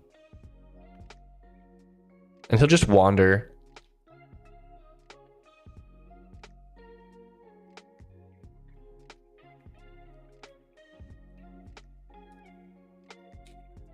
Scale. I'm gonna do 4.0. I'm gonna make this 40. We'll do 50, I guess. I don't know. Well, like we have to see what this looks like.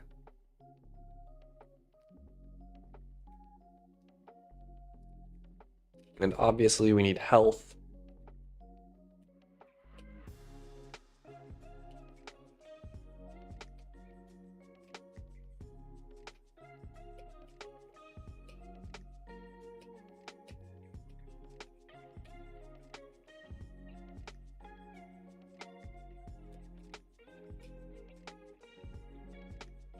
Fear, Titan, health.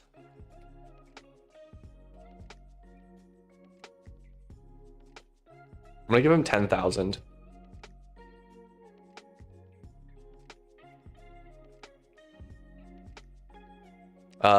Calm dot.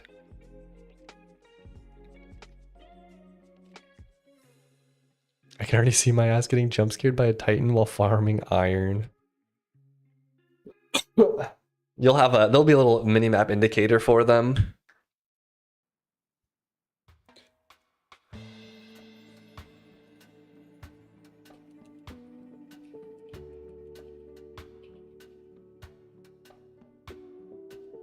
So you should be somewhat safe, at least.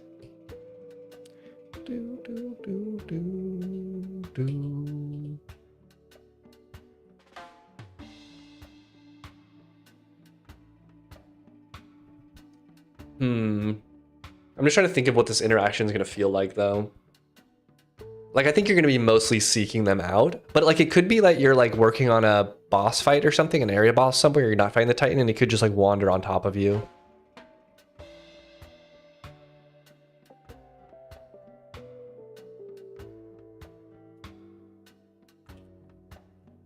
I'm worried that this is going to look weird.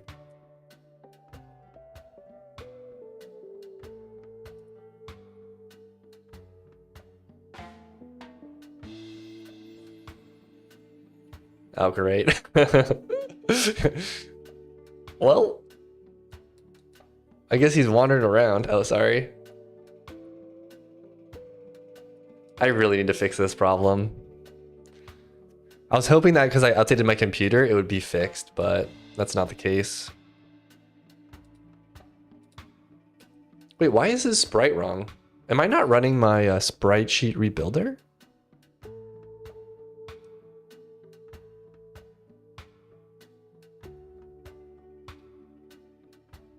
Titan. Mob Titan -1.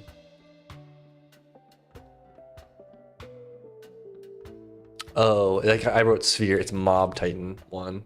I have to rebuild, unfortunately. Because bodies are baked into imagine that X Titan dropping an O.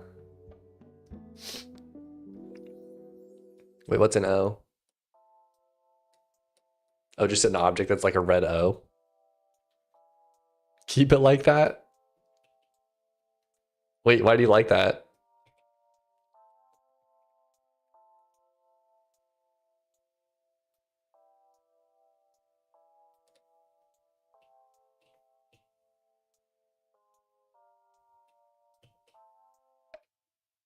I think it's funny, okay.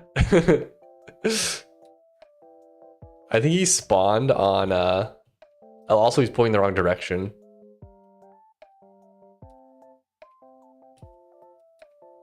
I think I can go bigger. Also, we need to add a float to him. I'm gonna go 6. Float. How do I do this? I have so many pieces of floating code. I think he might be spawned on. This is why I need a special wander function. I'm gonna do the Sunscript Sans one. I'll do this one. Unless this is in, yeah, okay, it's in com.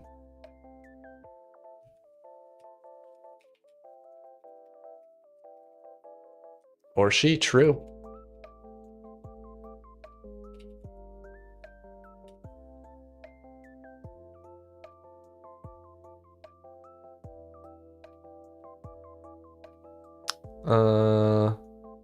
Oh yeah, we want to fix that, and we want to fix the direction. I guess I can do... Can I just do this? Like, that, I guess, fixes it.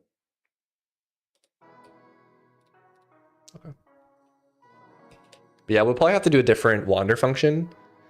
Because the problem is that his collider is so large that he's going to constantly just be bumping into stuff. Like, he's never going to make it through any, like, tree or anything like that. So he like, almost has to float.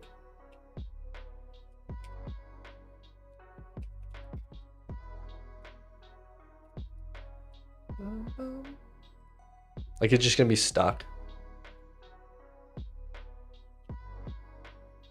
Gonna be stuck.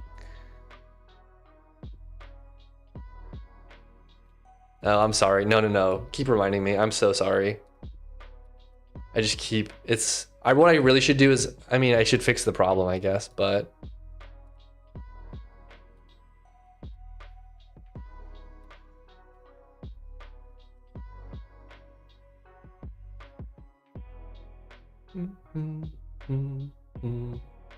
Let's update his behavior. I mean, one thing I should probably add though is I should save the window settings that people have for their client and load the window settings on launch.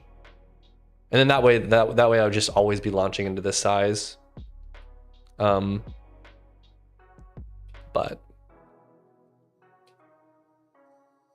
I almost want him to not look at you. I might do a disable mirror.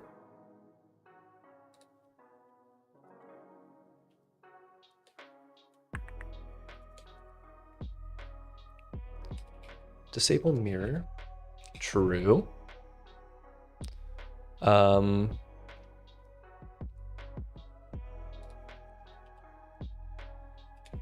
should do a 30-second wander. I mean, maybe we should just write a new wander function. I'm gonna do 60-second wander.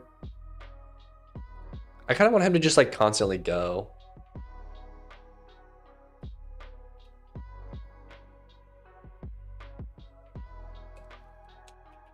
Or whoops, I wanted to do debug. So if you were up here, would you expect this to hit?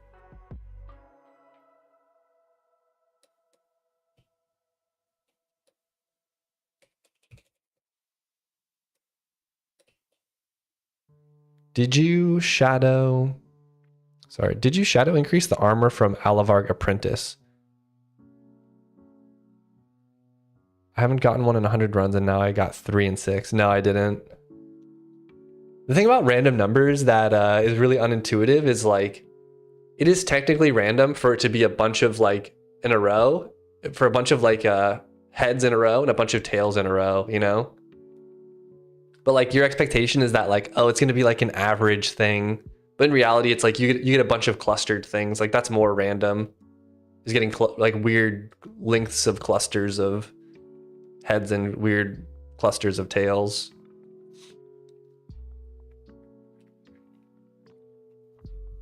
But yeah, for the collider thing, you expect to damage this, right? The shadow. Because he's upwards. That's what I feel like. But I know that there's a lot of feedback where people get confused on what the hitboxes are on monsters.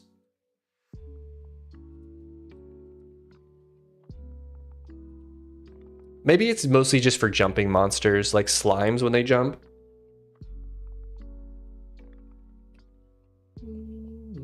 I think this looks good though. It's like off, it's big, which I like.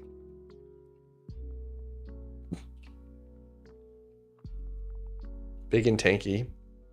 Okay. Let's add the other one.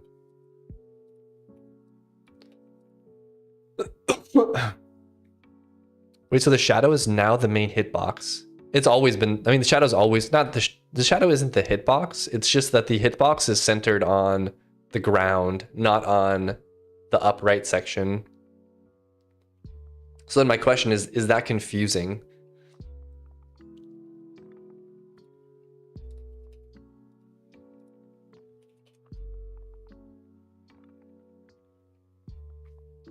Just reassuring, not confusing. Yeah, okay, yeah. I know there is some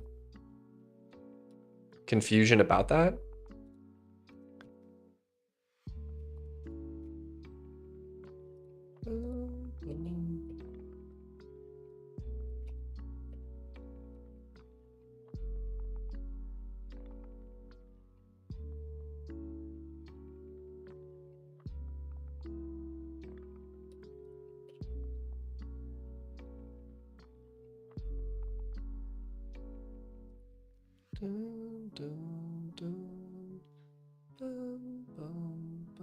I need to rotate him.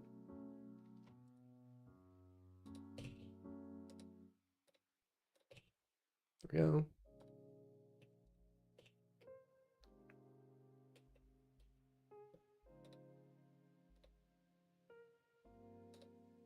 right, let's make a second one. I might change the height function. I'm not sure yet. 2.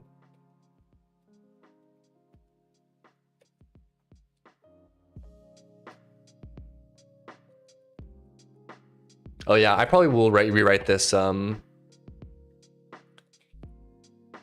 What's it called? All right,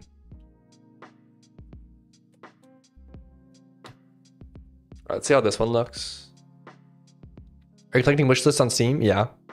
Yeah, I have a Steam page and all that stuff.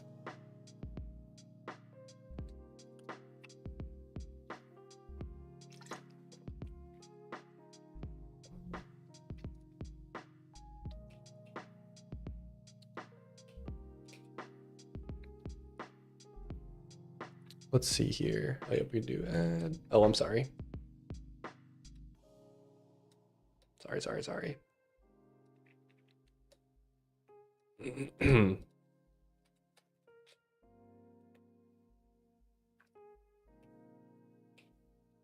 just want to see the other one. All right, that's that one.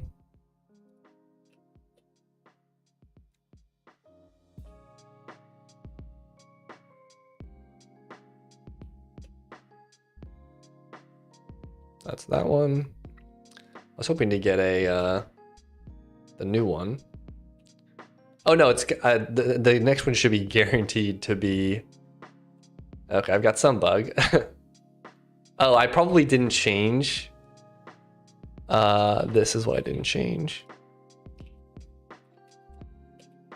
It was using the wrong body. There should be 2 that look like this, and there should be 2 that look like the other ones.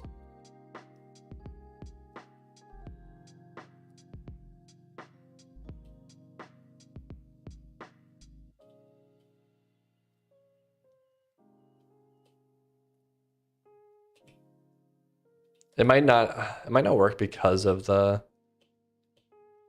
Okay, that's cool. I actually like that. I think it looks weird. And this one should be the like horned one. Did he spawn off the map? Oh. Kind of. See, he's stuck.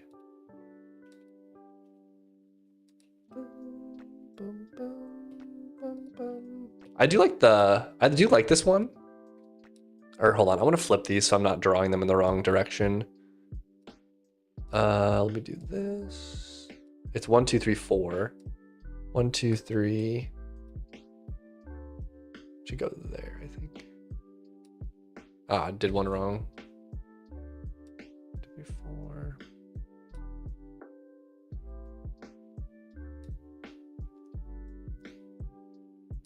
Okay. I want to do one like this, but without the horns. Or sorry, without the nose horn.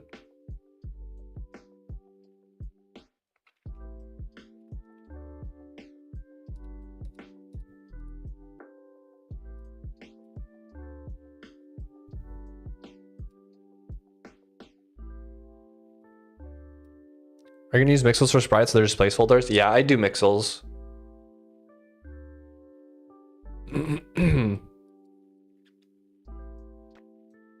I know people don't like it, but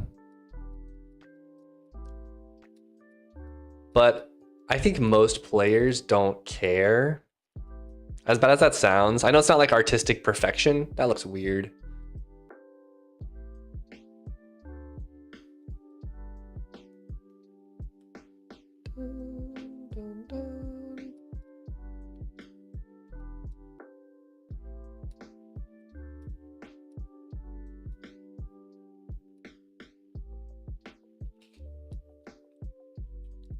But I'm not a big like I'm more of a programmer and less of an artist, so I just don't think I can I can't realistically draw this at a larger size. Like I just don't have the ability to do that. So I just have to kind of fight my battles where I can. So I'd rather build like good programming stuff. Yeah, so it's just like, yeah, I mean, it's one of those things where it's not like perfectly ideal. I don't think mixels look terrible, but they don't look as good. I agree with that, you know. When you go with small sprites, small pixels on a big sprite, you just end up having to add a ton of detail, and I just can't. I don't have that level of ability, unfortunately.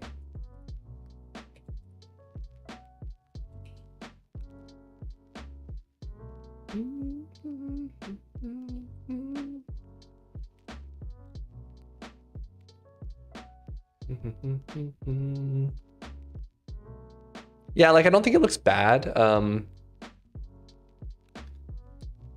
I know there's some like artists, like some artists out there who have like a little bit more of a purist perspective on how it should look, and so I can empathize with that. I just only have so much time. I don't think I like that very much, so I guess I'll can that idea.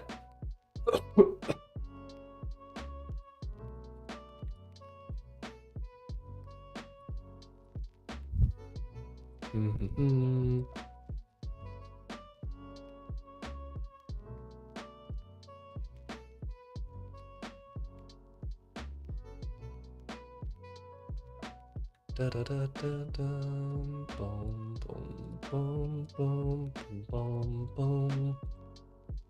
Da da da da da dum.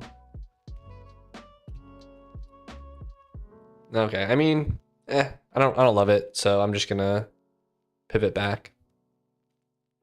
We have 2 at least, so that's kind of a good start, I think. Like everything doesn't have to come together all at once, you know.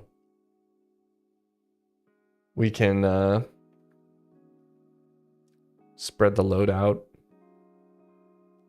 That's the thing I like about game development is like you don't have to like finish your task all the way. You can get like 90% of the way and then just be like, all right, like this is kind of what I want, and it'll eventually come together and all that stuff.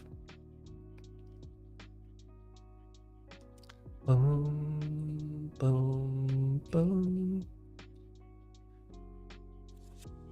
Do do do do do do. Bada bum bum bum bum bum.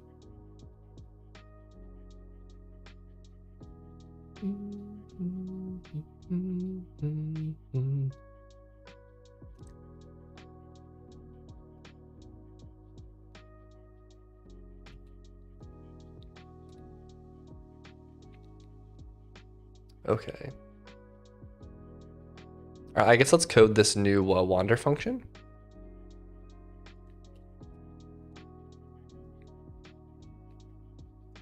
Well, so it's either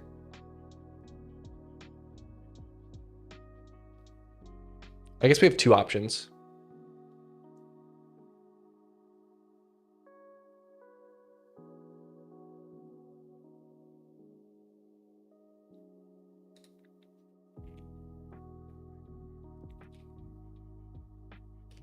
We have two options. One of them is we add a mode to this wander function, which lets us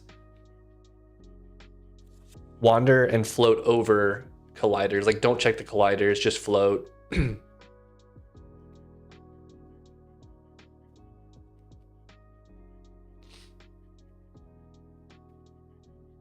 then we have another option, which is try a whole new wander function, which is specifically tailored just for this sort of new monster or this sort of new wander behavior. Let me look at the code. Because what we do is we basically calculate a vector we want to move on, and we just walk that vector every single AI tick. But this function does kind of the movement logic.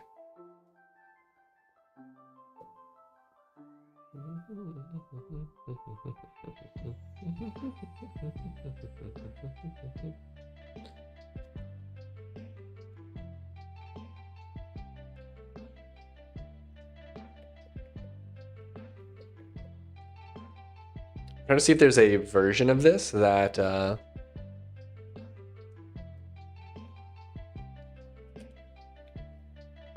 move character, but I don't want to check collisions.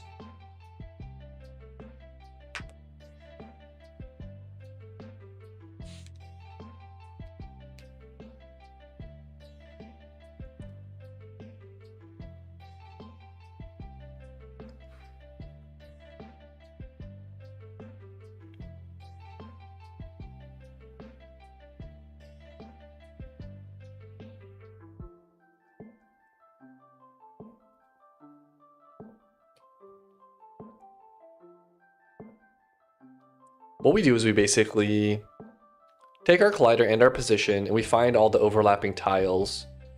Or sorry, we move, then we find all the overlapping tiles, then we shift back on each axis independently, depending on if we collide with something. I mean, this is all just reverting, and this is all just reverting, I think.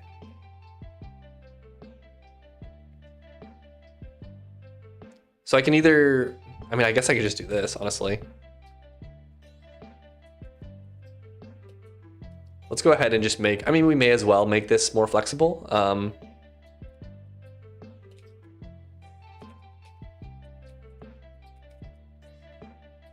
Or sorry, skip collision check. If true,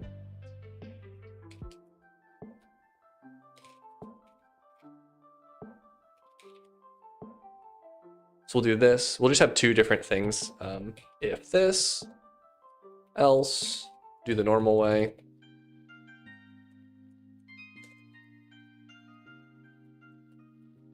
Luckily, the alternative is very simple.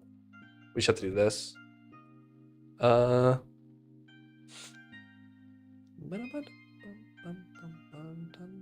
gt.pause.add.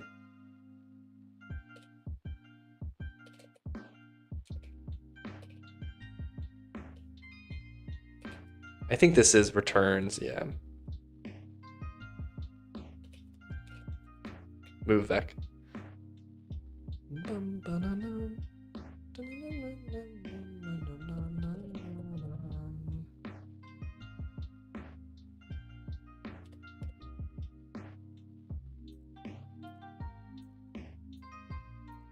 It's funny I use the word, I use the letter N here.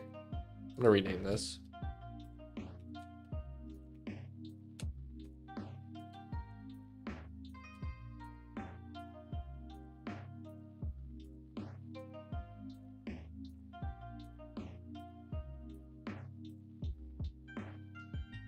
One thing I don't want though, and this is where it's a little bit tricky, is I don't really want them floating off into like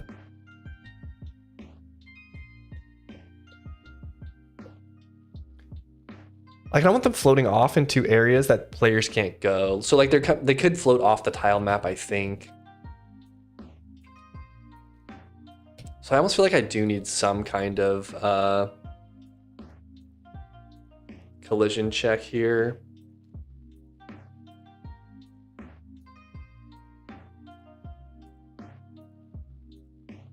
The tile doesn't, oh, this is collider. Yeah, so if no, we want like this, I want like this check. I don't want them going off the map, but I do want them, I want to make sure there's a tile underneath them. So I actually might need to write a simpler function that doesn't check colliders, but checks tiles.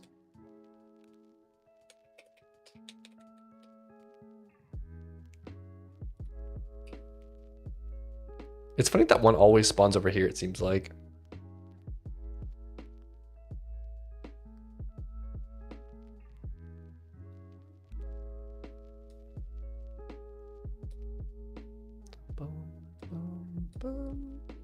That time I remembered. See, why isn't he moving?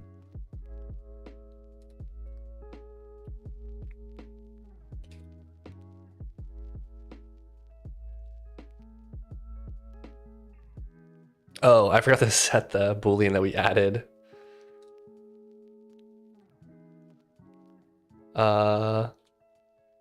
Skip collision check. He's just a little shy.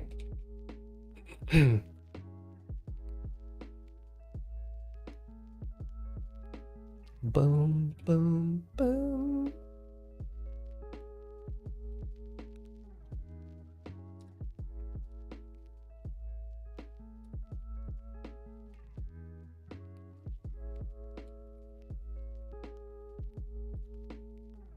Let me, while this is loading, I'm gonna go get some oatmeal really quickly. I'll be right back.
Well, where'd he go? I guess he started moving.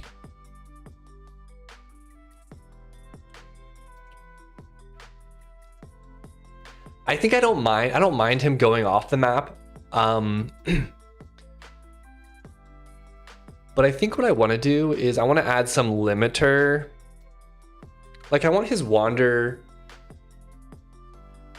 but the loot bag? What loot bag? Was everyone down here? I don't know what you're talking about. Oh, this one? All right. We got our loot. We got our gold ore. Oh, if the boss drops a loot bag, it shouldn't drop outside. I see what you're saying now. I thought you were saying that you wanted me to pick up this gold. You are right.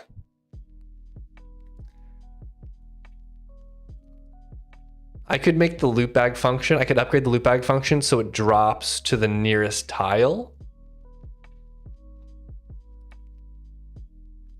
Like I could do some radius.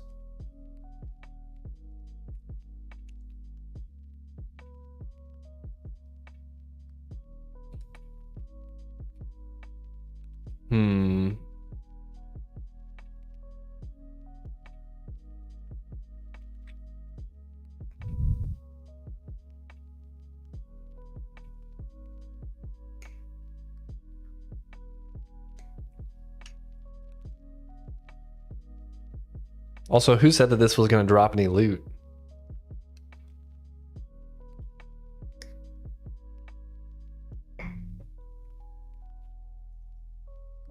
Could you imagine?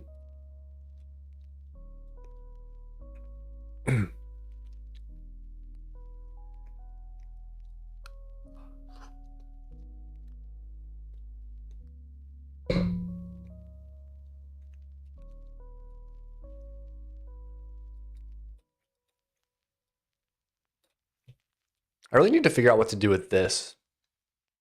Like deep water, like just the mesh between these is so bad.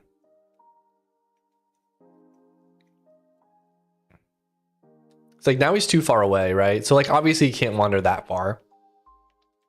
So I think what I'm gonna do is I'm gonna write a special wander function. I'm gonna make a special sphere wander function, I think.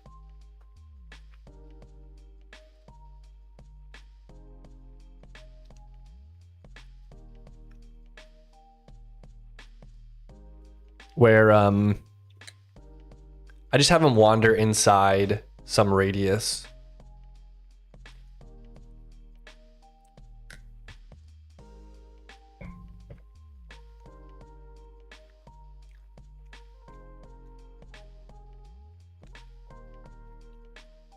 Or really what I should do is this.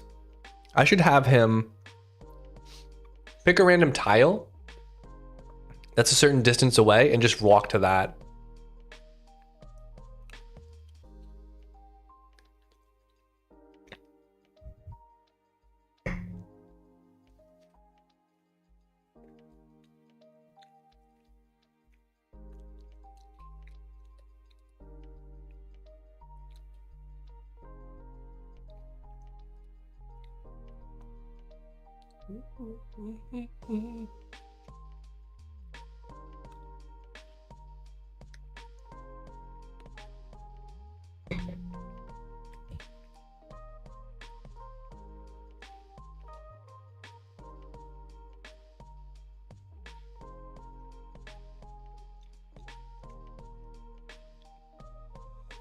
That could work.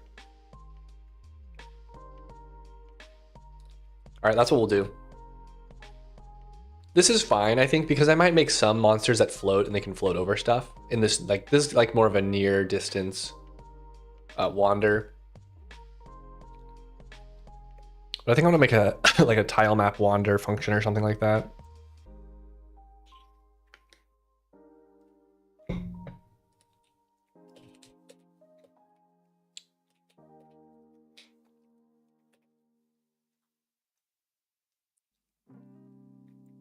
Sphere wander.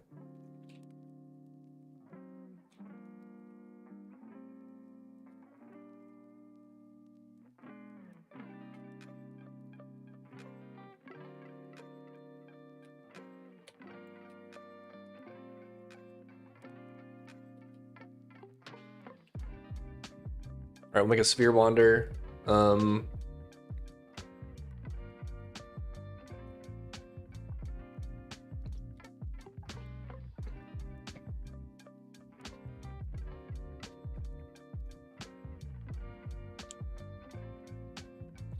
It's just hard because I guarantee you, at least one time, it's going to wander down to the beach.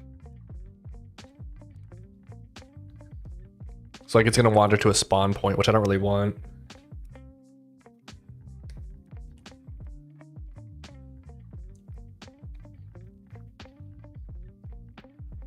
Here's what I'll do.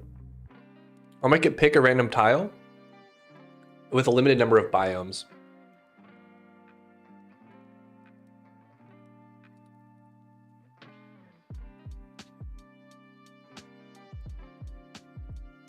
Yeah, I like that. Okay. I think I almost have to implicitly say I'm going to skip collision check here. I think all of this stuff goes away.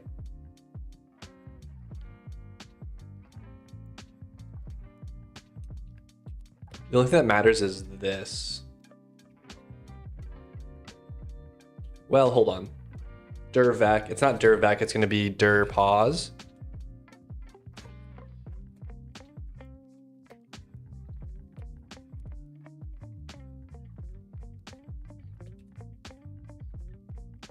When we enter, we need to pick. Hold on. Do I want to have a waiting state? Or do I just want to have him constantly be wandering?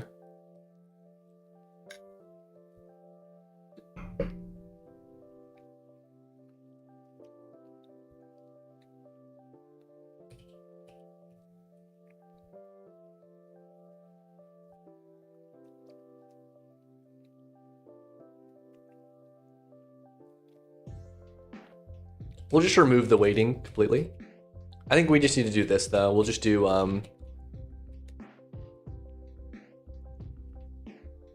No, sorry. We can't do it on enter. We do nothing on enter.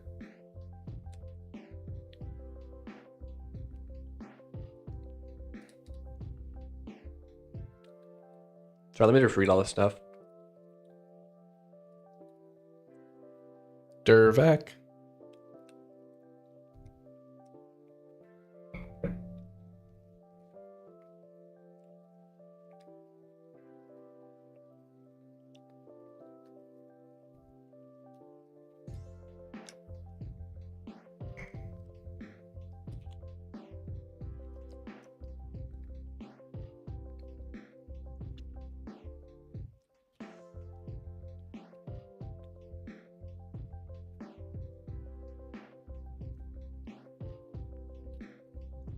This will be the final movement.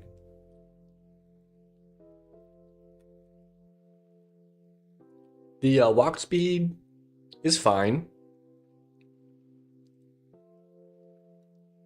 The movement vector, however, needs to be calculated every frame. We have no waiting. I'm just trying to think of what this is. If spawn pause is not equal to nil. Or then we do based off 0 or the room center or something.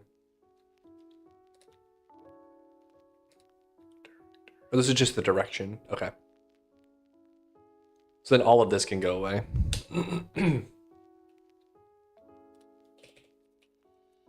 Then dir vac is something that needs to be calculated. We don't need spawn pause.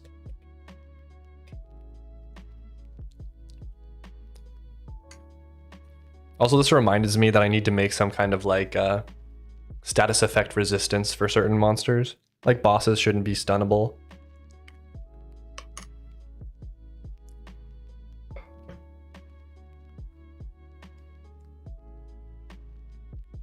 I don't think I need collider.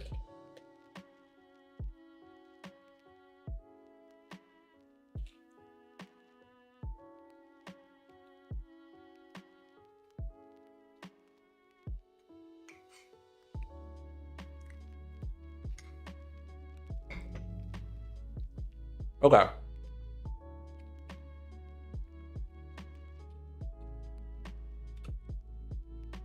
I must have some function that's like distance between, right? b.dirpause distance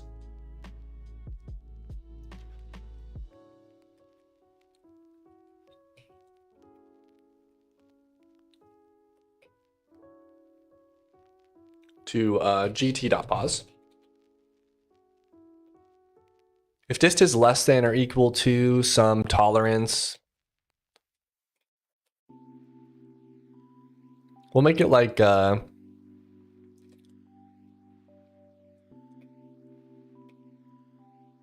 4x4.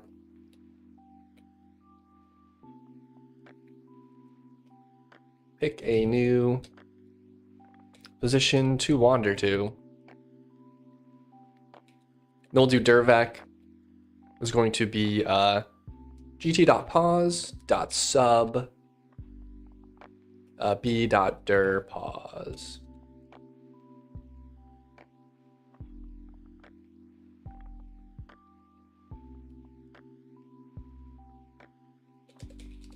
I'm gonna go ahead and normalize it here and then not normalize it on there.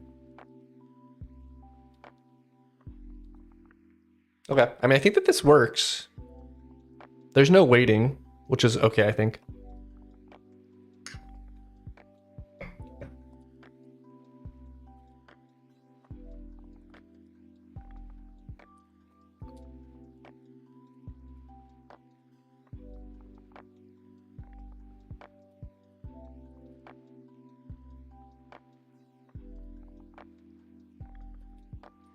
We need to pick a random position.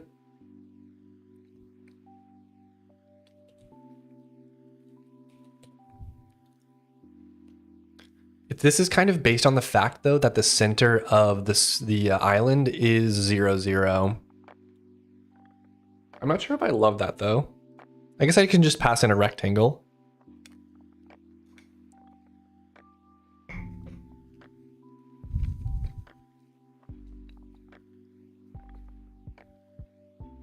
Or wait a second, I think I can do chunkloader.bounds, right?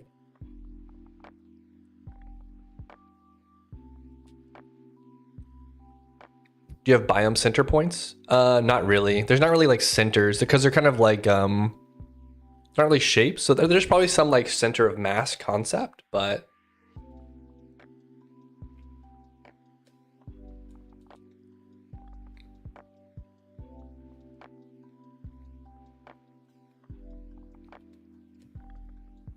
I swear there's a, maybe it's in tile map.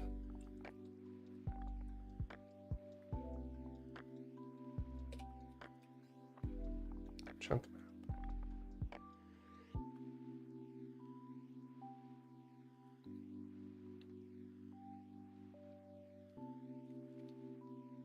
Not a very good,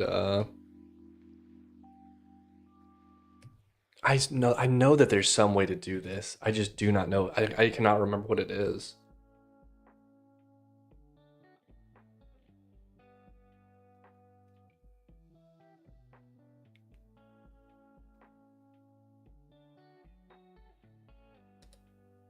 Position to chunk.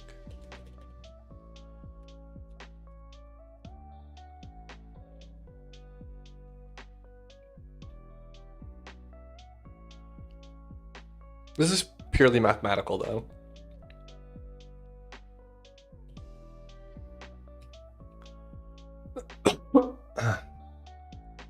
I mean, I think that this does work if I just do chunkloader.tilemap.bounds. I don't love the function that has to run, though. That seems like a very slow function. Give me 1 second, I'll be right back.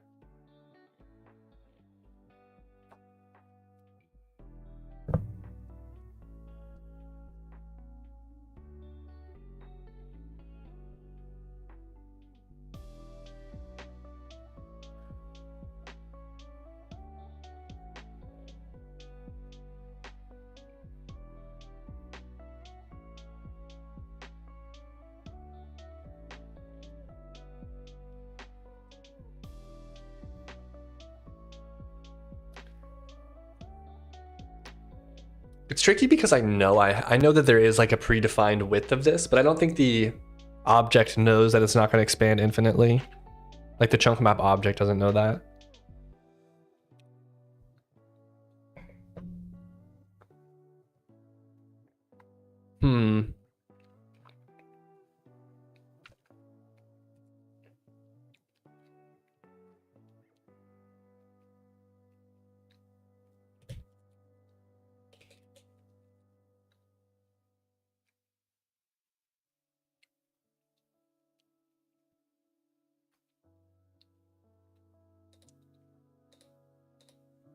Like I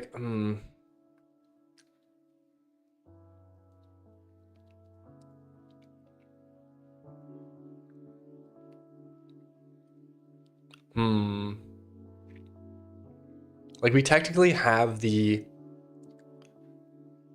yeah, but I don't know that I have that. Because we load levels from different methods.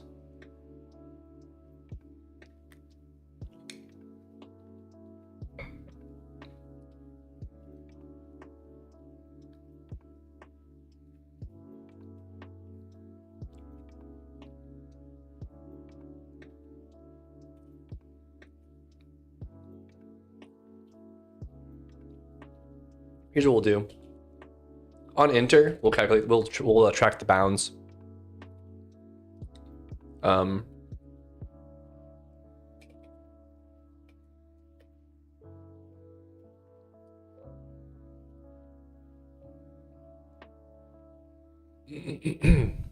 guess I could do a tile rect, couldn't I?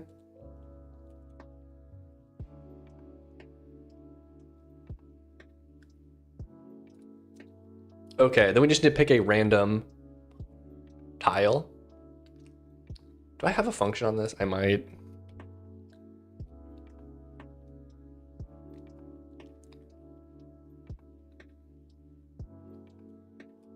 Let me go to my pgen package.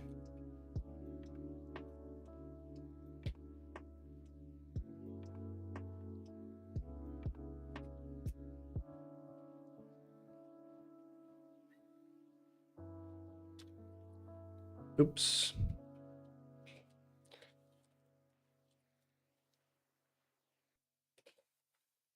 Why am I in a table?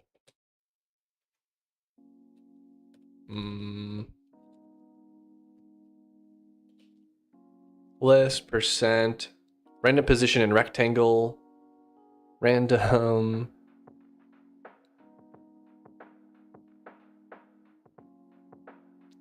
I guess we write a new function, random position in tile rect or something. Or wait, no, this package might be used by.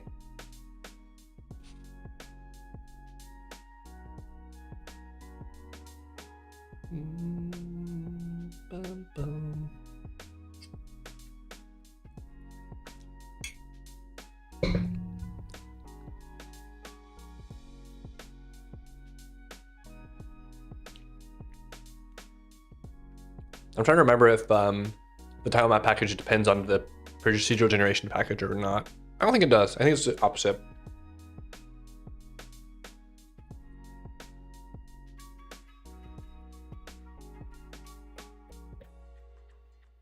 Oops.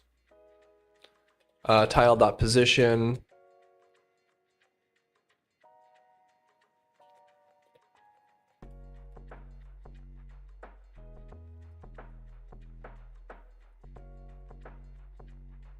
Okay. Sphere wander.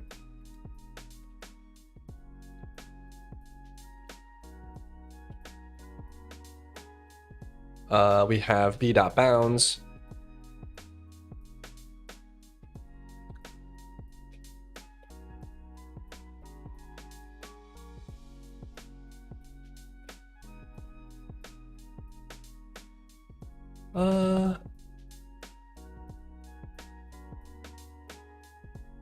It's weird it can't find this. That's just because of my LSP though, I think.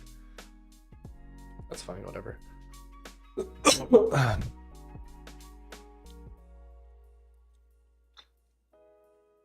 We'll do context.query.chunkloader. Tile to position, new tile. I'm gonna make a tile pause. Or this is gonna be a pause. Or no, I wanna call it new pause.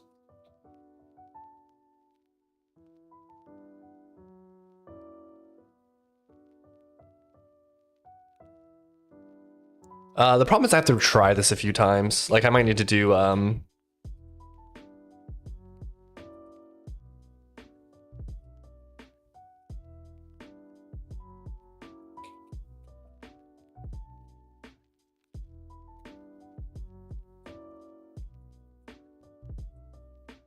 we'll just do like 40 attempts.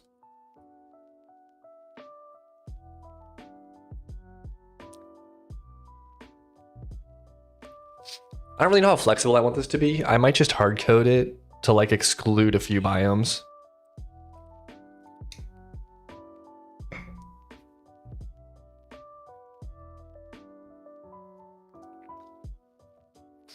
Or actually, I'm going to exclude biomes by difficulty. db.get biome config.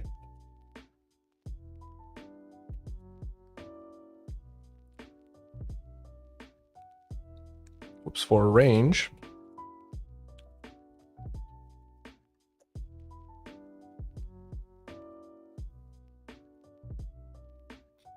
If biome config.difficulty is greater or is less than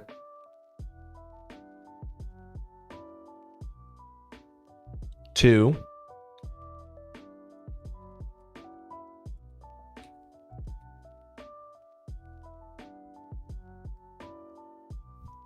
b.dir pause equals new pause. Okay, I think this works. Of course, I forgot to events.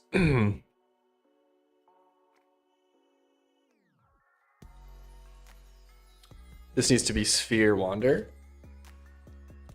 We just have speed, and I think that's all we configure. Yeah, okay, nice. Pretty simple.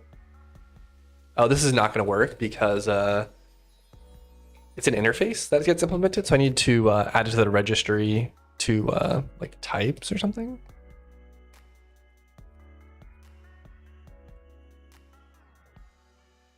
Oops. All right, let's try this.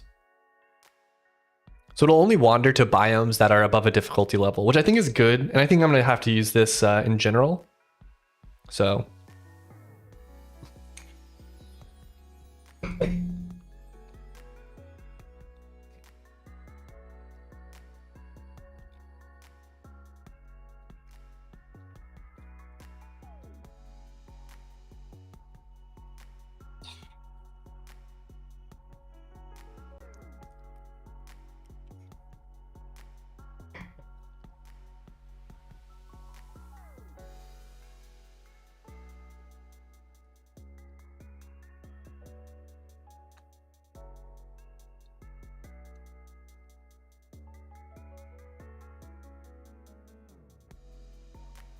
I think of what's going to be next.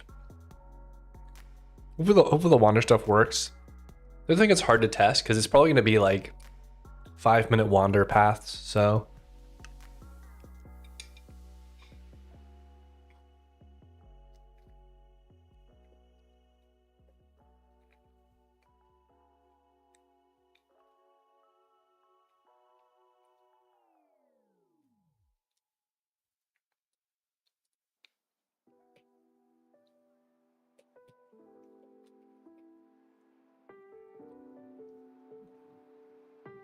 it's spawned in there though.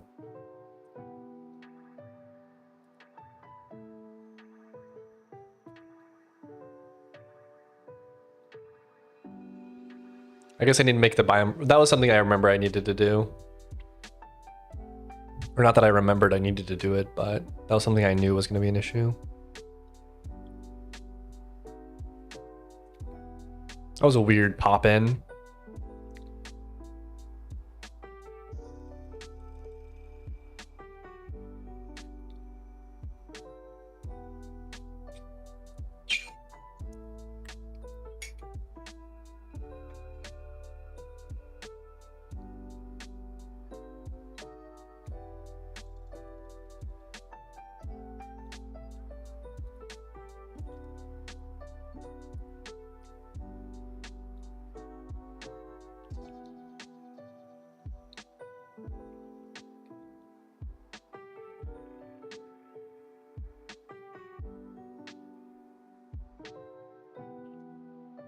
I just want to make sure these guys don't run off the map or anything.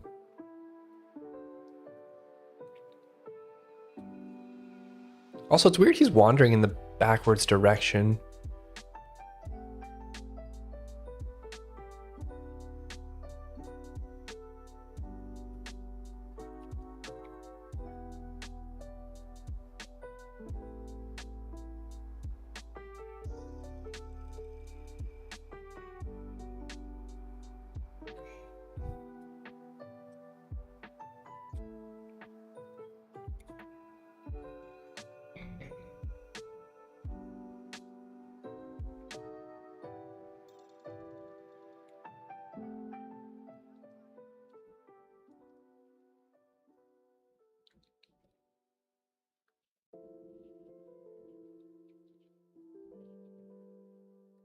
Boom, boom, boom, boom, boom, boom, boom.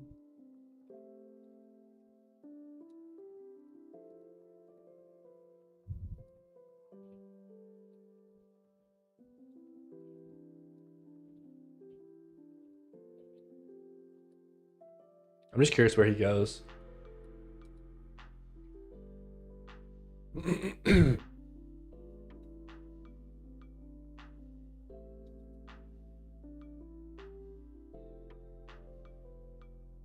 That's weird.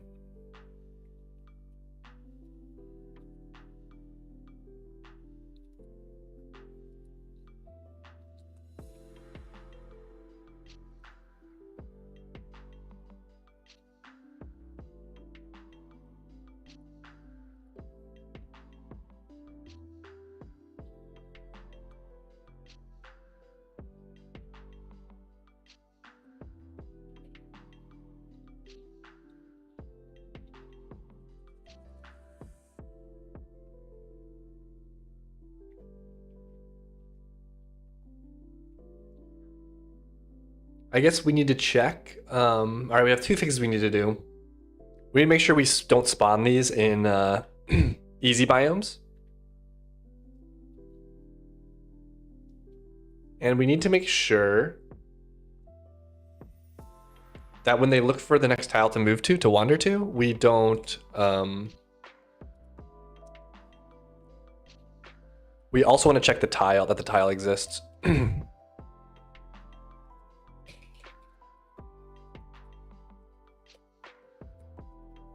Does it just get? I don't know. I don't know how it's not that. Oh, it's tile map dot get.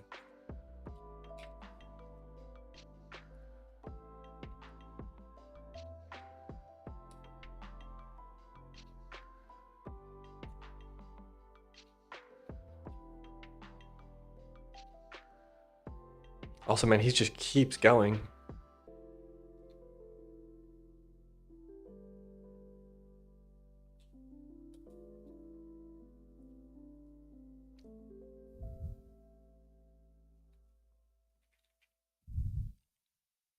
There's no way the... Yeah, there's some bug here, I think.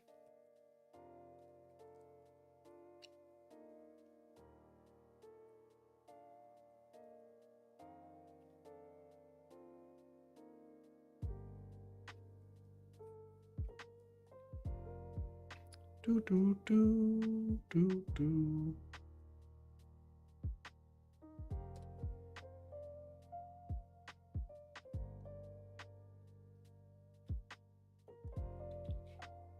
Oh, wait a second. I think I return. It could just be that I do,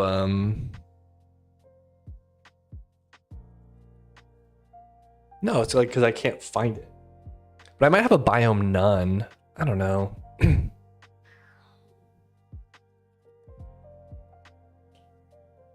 I have a biome none?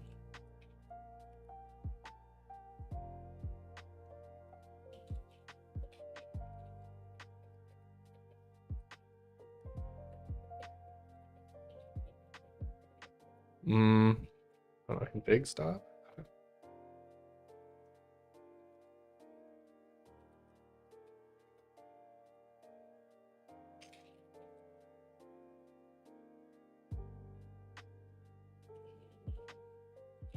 I guess I don't need the tile.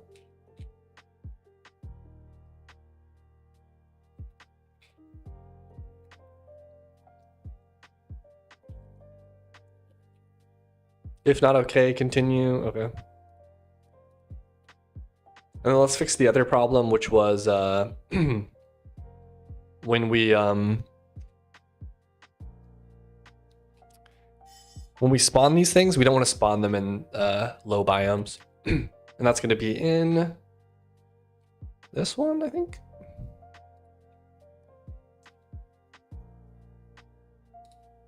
Oh yeah, this, yeah, spawn, place sphere objectives. This is for the Titans. I might do the biome difficulty thing.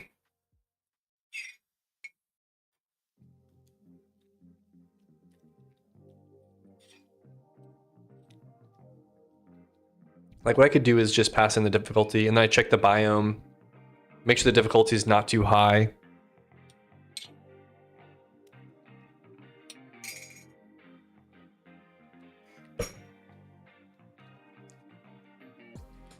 It's always hard to make these generic like random placement functions because there's so many different cases of like, oh, I might want to spawn it like this or like in these only these biomes or only that biome. It's really hard to make it general.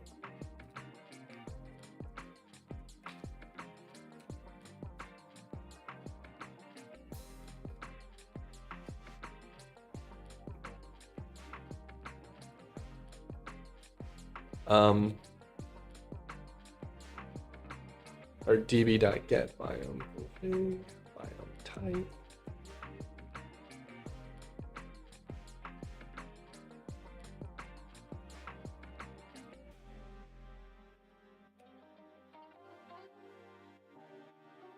Biome? Looking for a game jam to join? That's hard. Yeah, I mean, I think sometimes there's a bunch of jams going on and sometimes there's like none. So you either have to just like wait for a big one to pop up if you want to be in a good one, or you have to just join like a really small one. That's what it feels like to me, at least.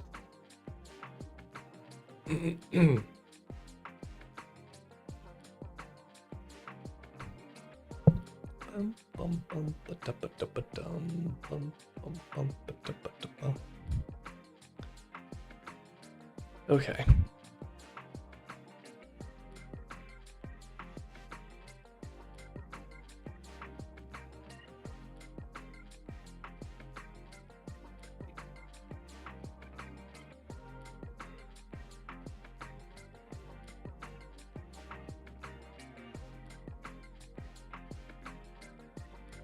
Is this logic correct? We basically look up the biome difficulty. If it's less than the minimum we allow, then we skip. Okay, that does sound right.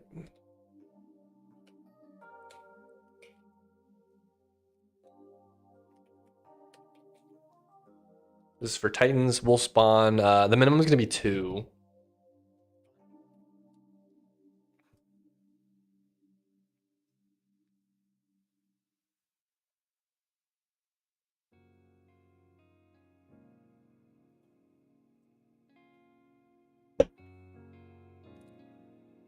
What's up, Toasty? How's it going?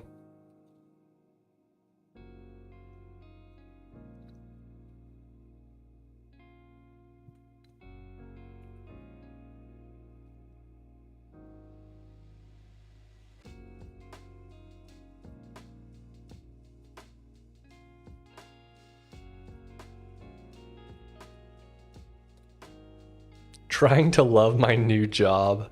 Dang. I feel that.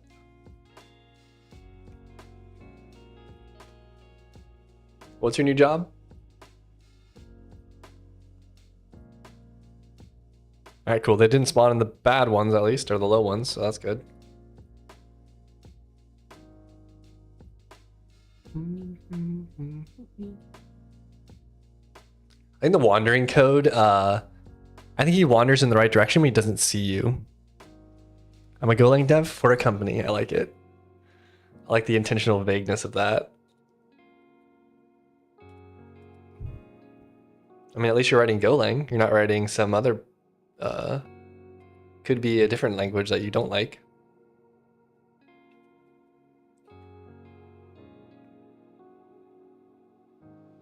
What's up, Dozy? How's it going?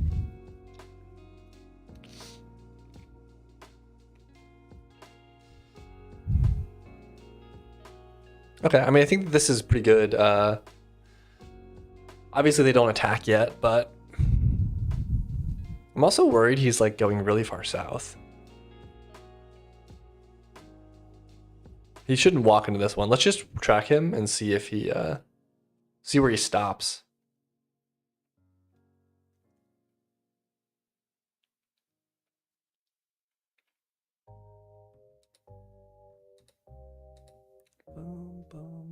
Work on backend system. The thing is, I believe the team was a Java devs team. They started writing Go in the same fashion. I'm forced to follow the pattern. Yeah. I mean, that's just like, I feel like that's pretty common.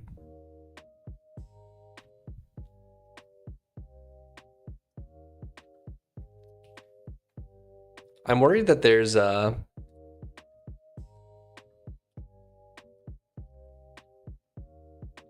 hate it, to be honest. Stop. He's not supposed to go into this biome. Why are you doing that?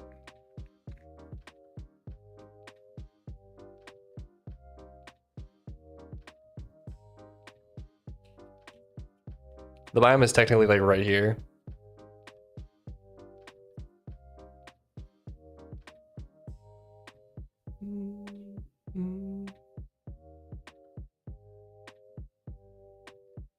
Looking for those shrooms. Yeah, you're right.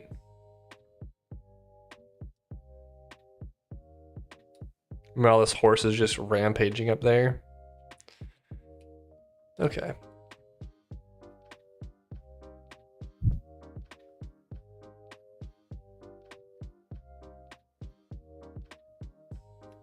I think there's a few reasons that this could be happening. It could be that I have something wrong here and he's like going the wrong direction, never hitting this distance. So he's just constantly going in the same direction. Oh my gosh. And oh,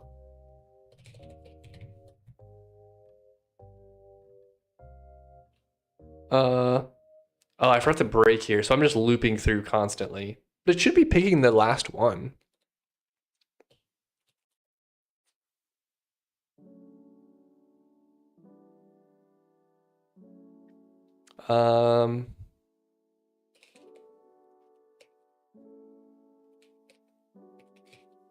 We'll do this.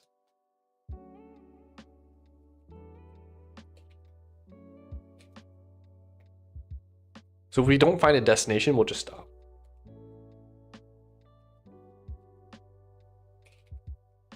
Return false, I guess. So we're not moving.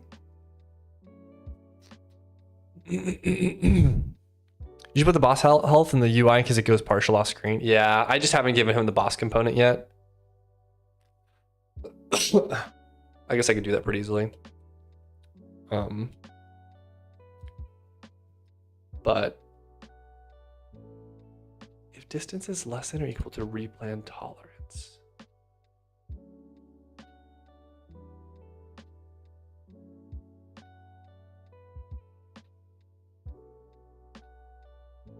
Yeah, if we don't find a new position, then we should stop. Unless I'm going like in the opposite direction or something like that. I don't know. I can fix the let me fix the boss health.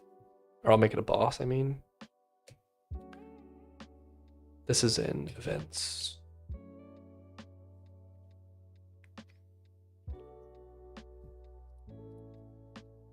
Boom, boom, boom. Sorry. My Java backend job has very strict coding standards. Pipeline would fail if code analysis found anything even slightly smelly. Software development on Rails, but at least the thing worked and had almost no bugs. Yeah, I mean, there's pros and cons to it. There's definitely like a balance and a sweet spot of like how much static analysis and like what's the best bang for your buck in terms of checking it and stuff. So, will you plan to release an app of Mythfall once Whale release their next version? What do you mean by an app? Like a phone app?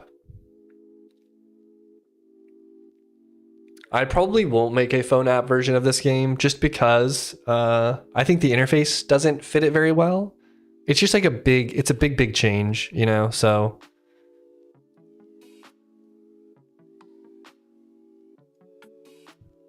Yeah, unless someone plugs like a controller into their phone and I add controller support, it would just be so hard to play this game with just a small phone.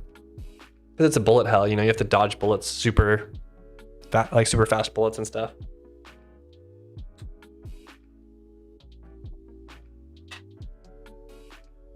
But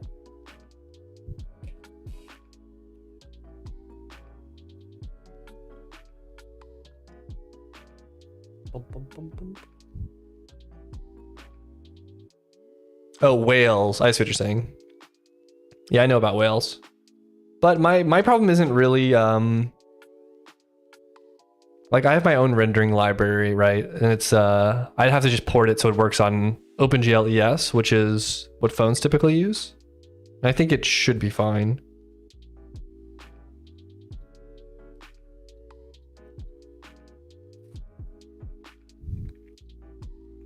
But like mostly the problem is like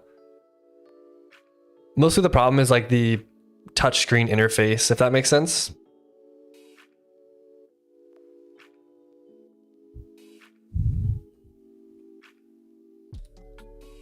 Yeah, it's like how do you let people interact with it? That's like the hard part.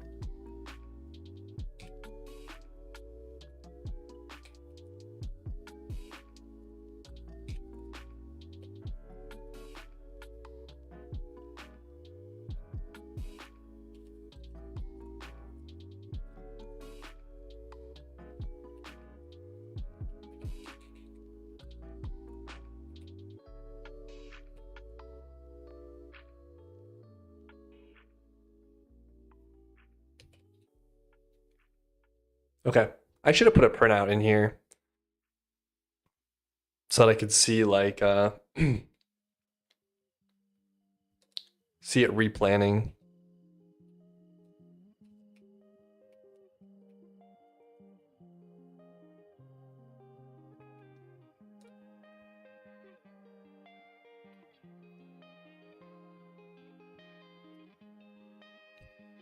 Bum, bum, bum.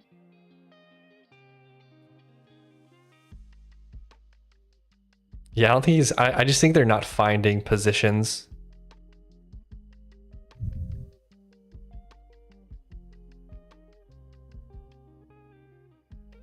All right, buddy, thanks for stopping in. See ya.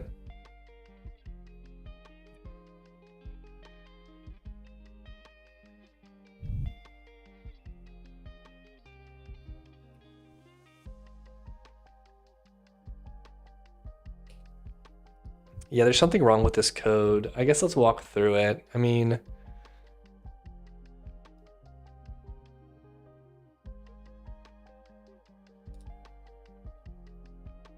oh, I think I know what the problem is.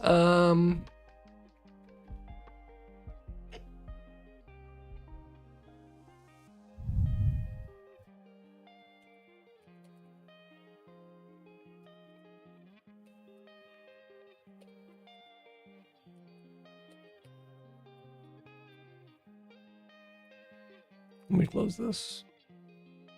Sorry, it's probably glitching. Yeah, so we need to check if we've not found one of these yet. So we'll just check to see if it's the default. If it's the default, then we know we've not picked one. So that means we need to go pick one.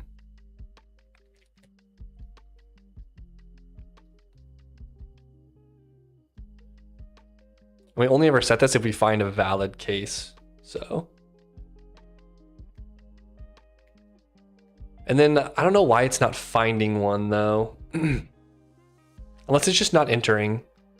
Oh, wait, maybe it was never entering. But then why would we always be moving? We should be moving to 0, 0 then. I don't know. We'll see if this fixes it.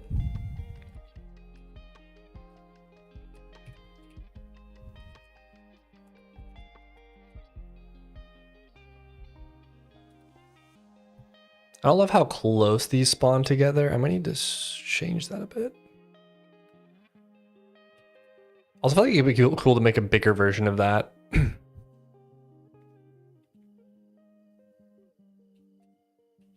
don't like this pop-in either. I don't know what's going on with that.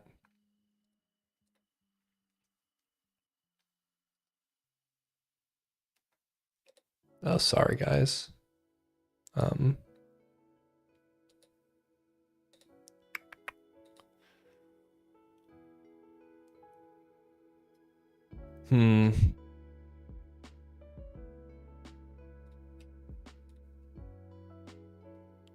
It might be, this value might not be correct.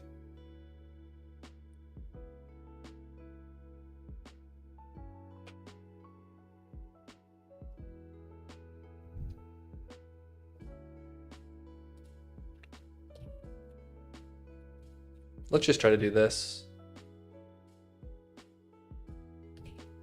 I think that should work. I'm not 100% sure though.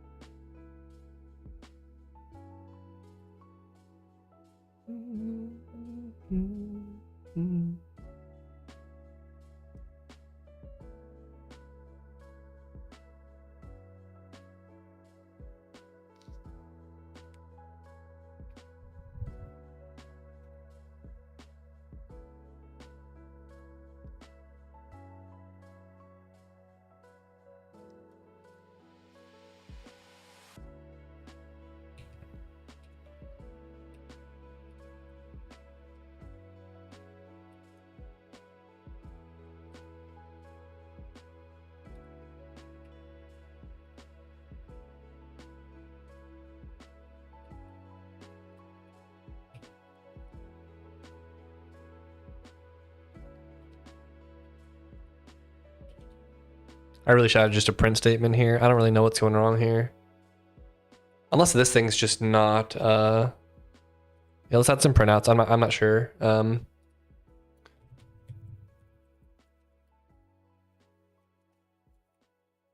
right, we'll do that.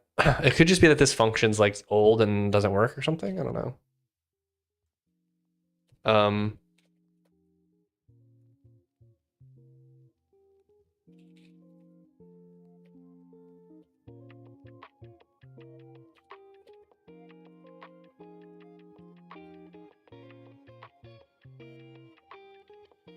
Oops. We'll do that. We'll do biome type.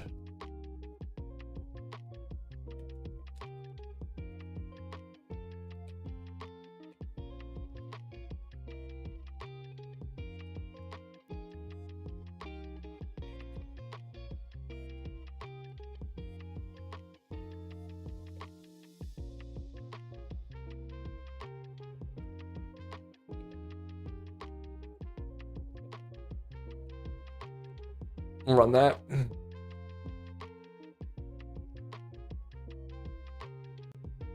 Ow. How do you stay focused on the game when the code base gets super big? I think breaking things up into packages helps a ton. Like if you what's it called? If you like encapsulate things properly, then things don't feel as big, you know?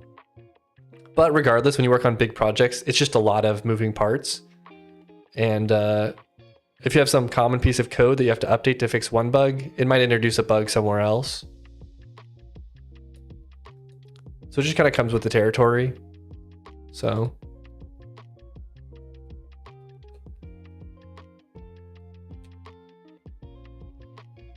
yeah.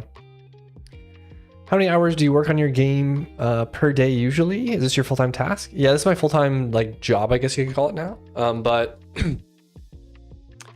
it's hard to say that I work like this. It's hard to have like a fixed number of how many hours I work on it per day. Sometimes I'll get like nerd sniped by something and I'll just get distracted and I want to work on something different for the day. So I'll do that. Some days I work like all day. Some days I work just a few hours. It just depends, you know? It just depends on a lot of stuff, like how motivated I am, how interesting the thing I'm working on currently is to me, stuff like that.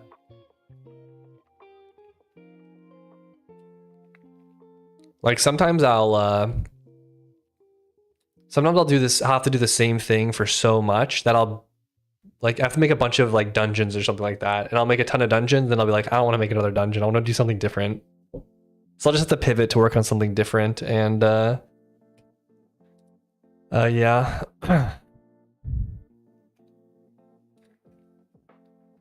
Also, naming things well is important. When things get bigger, easier to find them 6 months later. Yeah, that is true. I mean, just staying organized in general helps a lot. But it's helpful to have, like Emacs has this thing, there's a plugin called Helm, or Helm, I just do this, and then I type in like, I start typing in like the name of the file I'm kind of looking for, and it does a fuzzy search through all my files to find the right one. And I'll also do this thing, I'll use a AG, which is the silver searcher. And you can look, it'll just like search your entire project, like grep does, but it's a little bit more faster and friendlier. And so like if I'm looking for like tormented spirit, or what's it called, tortured. How do you spell tortured? Yeah, tortured spirit, for example, right? So I just like search for torture, and then I find like all the stuff about it. So it finds like my notes about it, it finds my tasks about it, and it finds I guess I don't call it tortured spirit anymore, but there's a ring called Ring of Torture. It must be called something different, I forgot.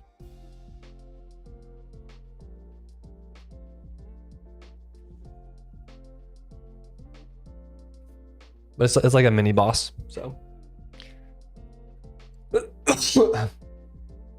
It's weird, it's finding bounds. Negative 1024. So the bounds is correct, it looks like. Oh, shoot. Tile pause. It's found 850 by negative 18. Biome type. It has some number. Biome type 10. Found. Dir pause is new pause. So it sets this, which is good. Then it should break. This should be true. Oh, I know what the problem is. This was bad logic. Because we only find it once. Every once in a while. Okay. Hopefully that fixes it.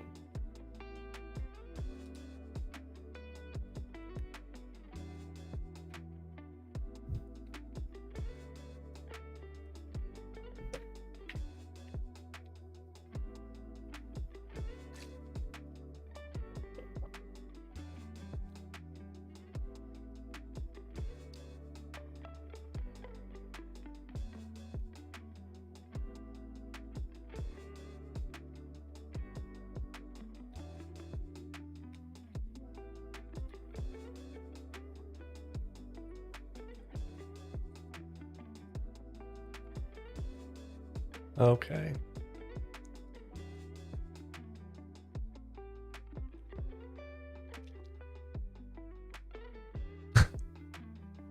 Oh, it's that's what that Boolean is. That's so funny.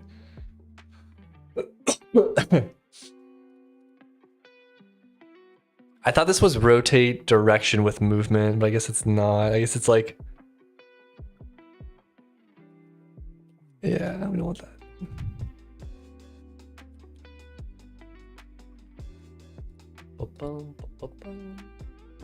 Let's fix that.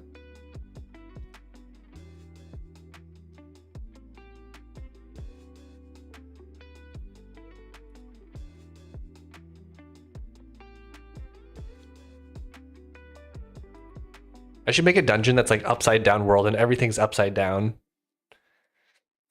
I'll design the dungeon up right where it's up, though. I'll make everything flip upside down. That'd be interesting. Okay, can you rebuild? What's going on here? Or is that a body config? Oh, that's a body config. Okay, I cannot. I have to rebuild the game then.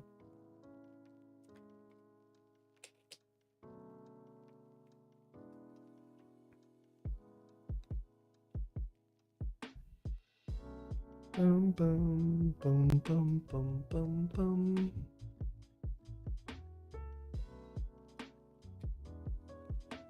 That dungeon already exists. It's called Australia. Dun, dun, dun, dun, dun, dun. Dun, dun, dun, dun.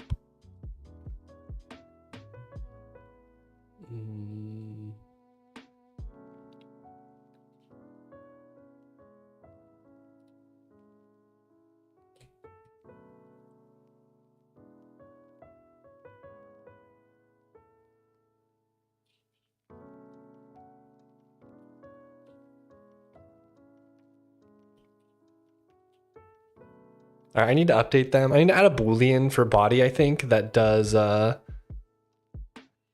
the way, why does the dungeon timer start with the dungeon portal spawned and not when the first person entering the dungeon?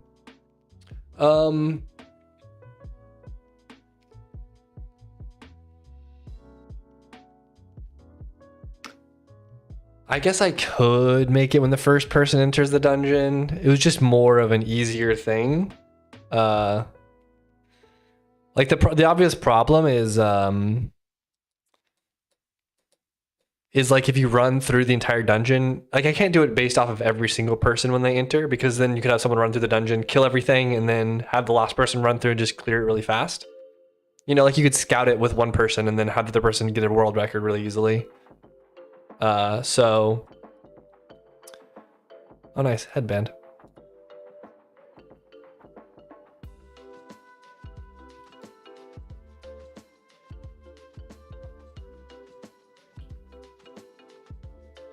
Oh, I was like, why am I still getting it? But it's a unsuccessful dodge. I have 100% dodge.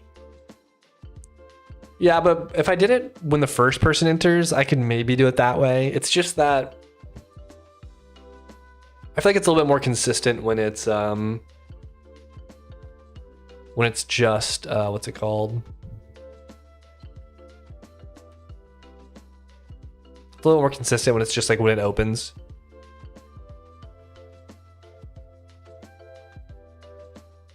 Sorry, I just want to watch this guy get to the end and then turn back.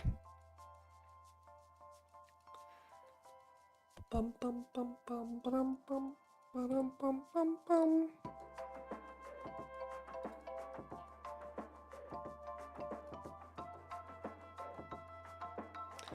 Oh boy.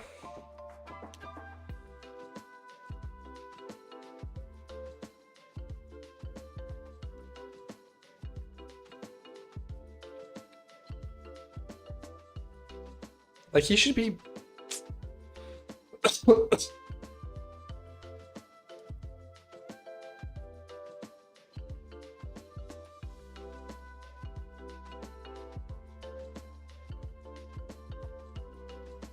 he should be reaching the edge of the biome, and then like he should not be picking destination points that are off the map. Unless they all are. Wait, hold on. I just saw a log printout. He picked another. Frick. I wonder if he's coming back now.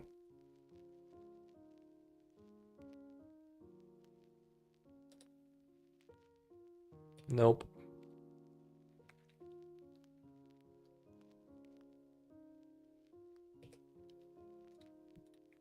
I'm sorry, this has been full screen for a long time.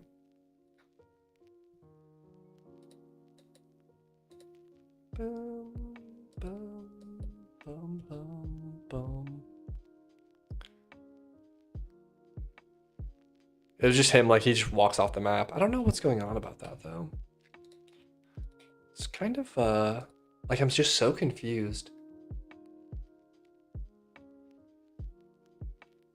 I just guarantee you it's something super dumb.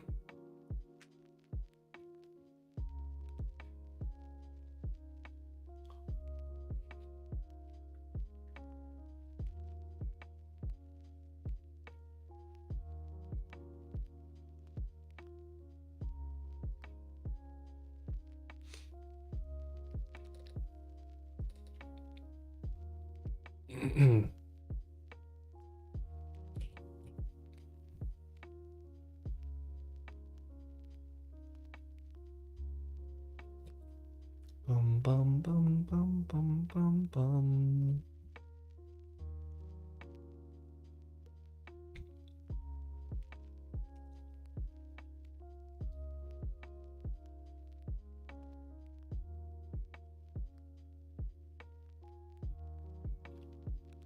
Okay, let's just logically walk through this. Okay, if the dir pause is not picked, or the distance is within some tolerance range, so we've gotten like to our destination. So let's rename this to destination pause.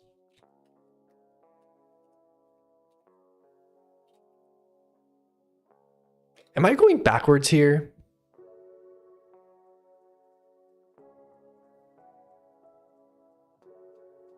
Yeah, I think I'm just going backwards here. Shoot, hold on. Yeah, I'm subtracting these in the wrong direction. Okay, that should fix it. The problem is he's never reaching his destination pause because maybe the PNG was backwards, but the movement too. Yeah. No, I mean they're independent, but like the I was just subtracting the vectors in the wrong direction. Render anim. Wait, no.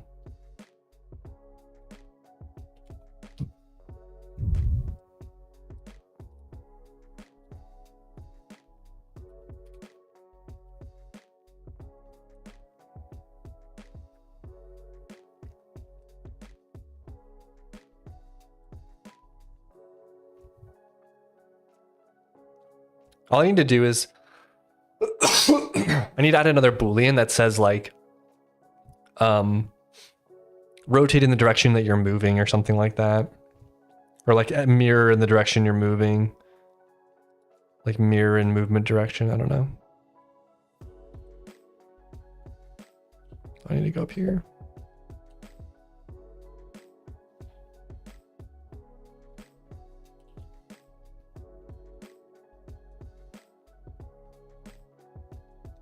Okay, let's let yeah, I mean, what I'm probably gonna do is I'm probably gonna have a test where I just let it run for like an hour with these guys just like floating around and make sure they don't run off the map. I might do it on my, like on like my test server or something. But in events we've got disable mirror with animation.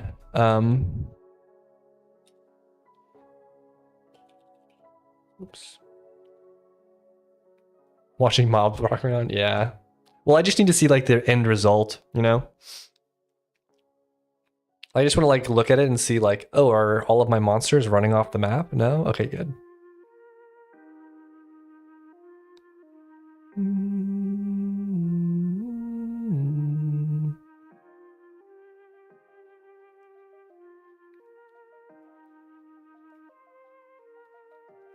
Okay, then when we draw this,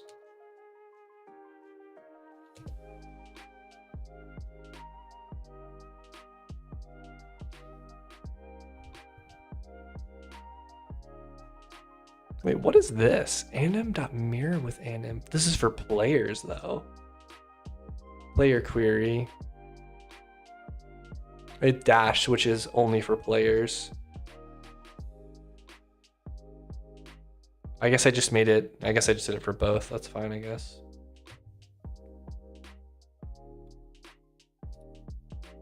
Here with anim, target.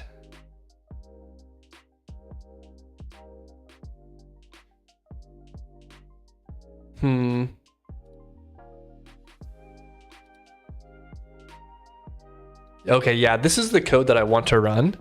The problem is I don't want to run it when target is not equal to nil, though. I want another Boolean.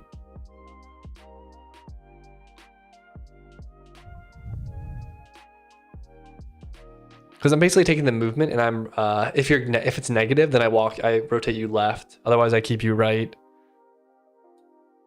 I'm just gonna call it. Hold on.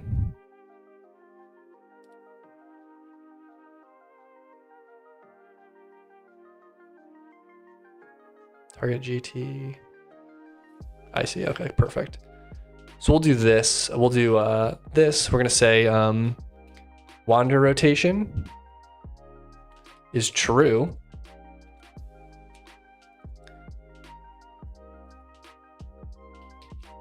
Wander rotation is false at the top. Yeah, if we don't have a target, we want to go to wander rotation mode. Here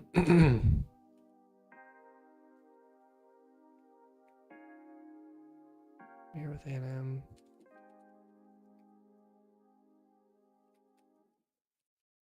And then if we're in wander rotation mode, we'll just do that.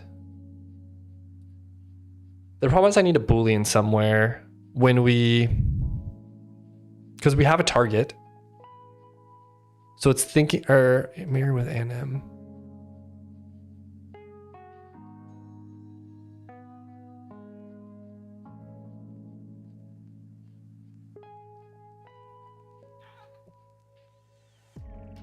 Wait a second, I'm so confused. Oh, I flipped them.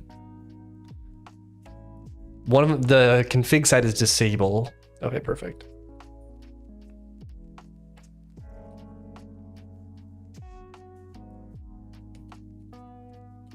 All right, hold on. I'm still kind of unraveling this logic.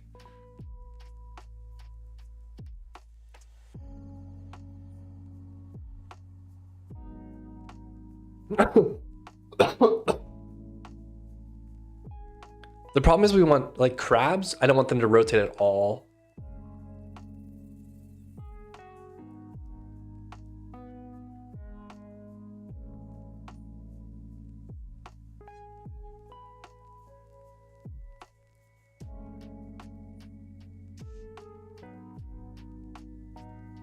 So it's like I have two things. One of them is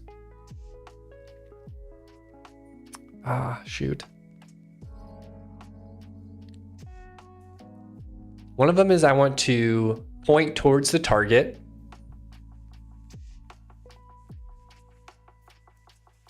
And one of them is I want to point towards where I'm wandering.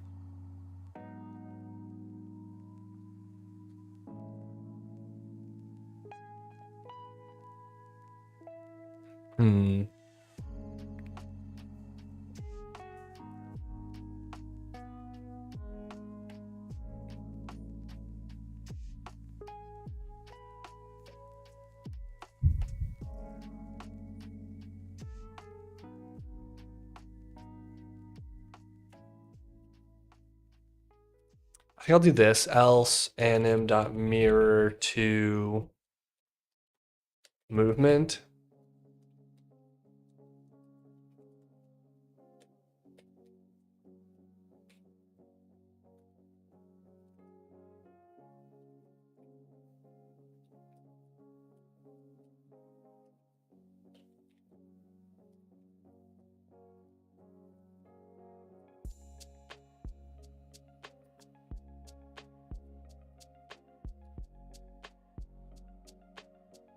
Okay, I think that works.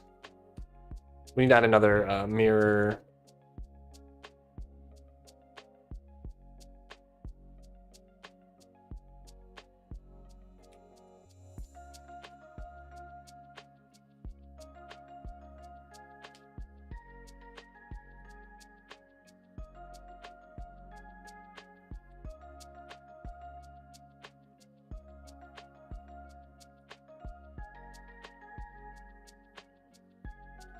What's aim, not anim?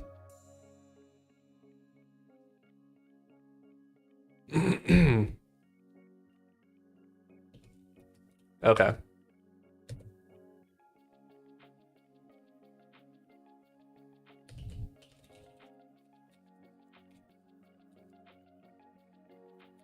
I just need to go through and add this boolean to every single one now. Okay. Let's go ahead and macro this.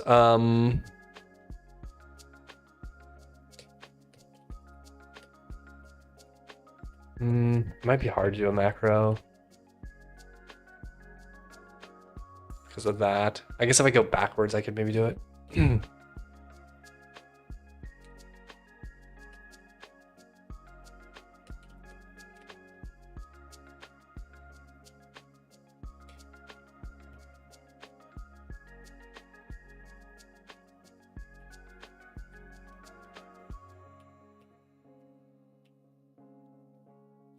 Like these are just ones that I don't want to mirror at all.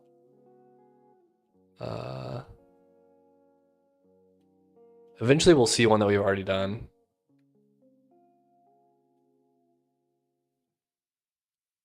There we go. Okay. Events, this one. These ones we do want to mirror to movement though. Okay. Roger mentioned there's a dodge cap for players. I don't think there's a dodge cap.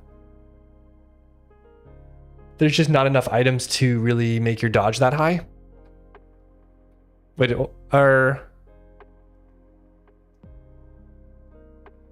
like I have a sword that gives me 100 dodge.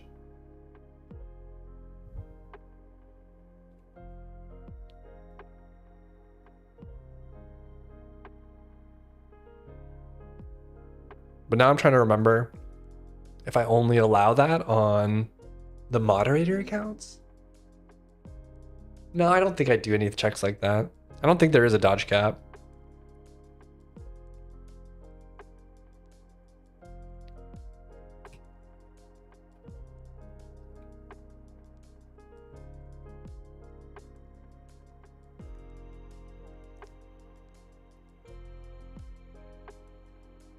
Boom, boom, boom.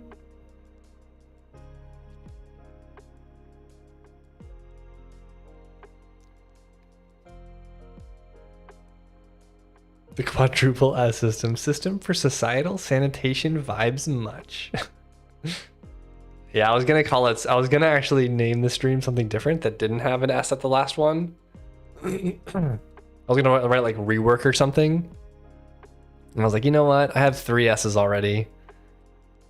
I don't want to lose my, I may as well do 4.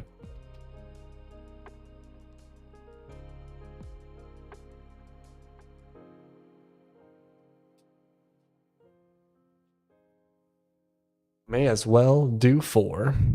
Okay.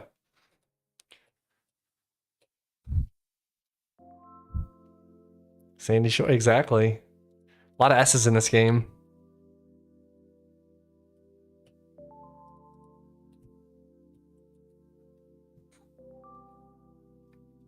He can't keep getting away with it. We won't let him. No, he's not mirroring the right direction.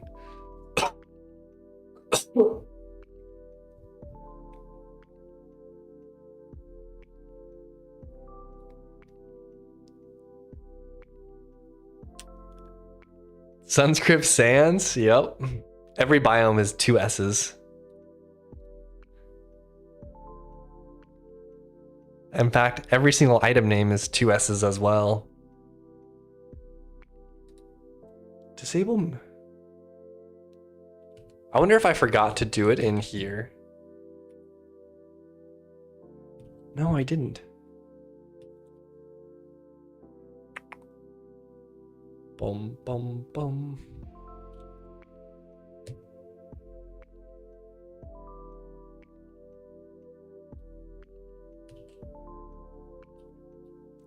Full anim. Mirror with.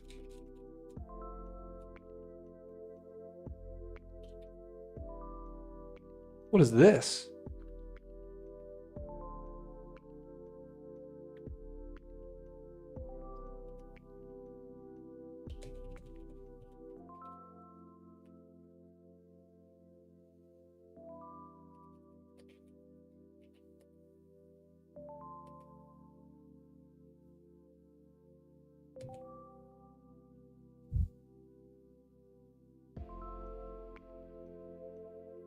Wait a second.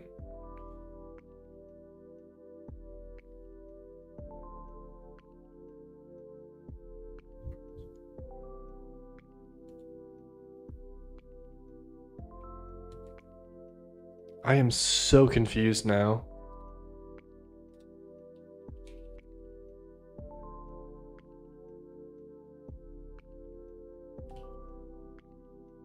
Oh, this is the tracked one, I think. Hold on.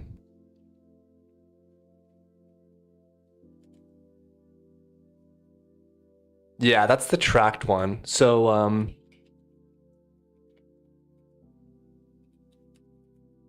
so it's I need this or this, so we can actually okay. Jeez.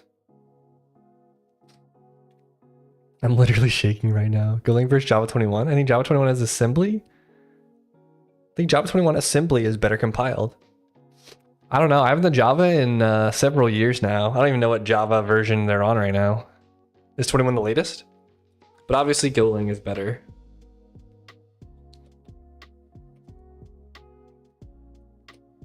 Obviously.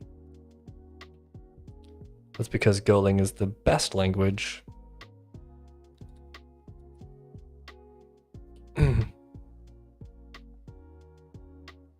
Okay, that one looks right. 24 is latest, but maybe 26 already. Oh, dang. I went the wrong direction.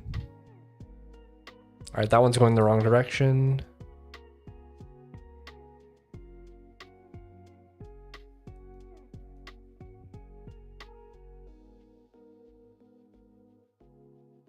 Would be nice if I could see.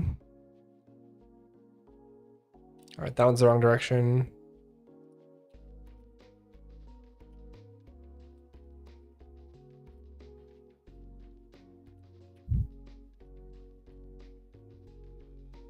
Too many trees. They're all going to the right. That's crazy. I don't remember which direction. I think I went to the right one probably. 24 is latest, but oh. And LLVM is the best language. If you say that too loud, the rest call will hear you. Yeah. What do they know? Actually, I don't think Rust is a bad language. I think Rust has good ideas in it, but I think it's a bad language. No, bad language is a strong term. It's just too complicated.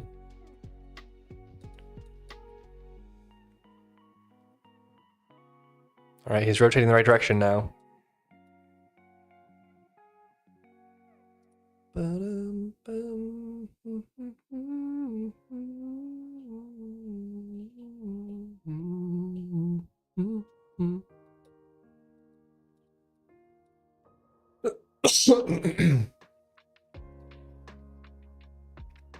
I think there's going to be some language that comes along that does borrow checker, but more minimal, like without lifetimes, without all the complicated stuff.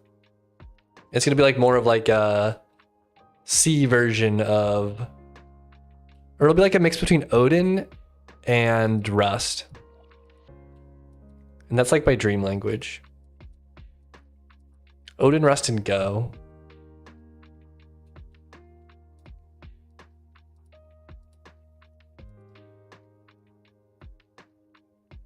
I think. All right. Okay, we got the mirroring working. That's good.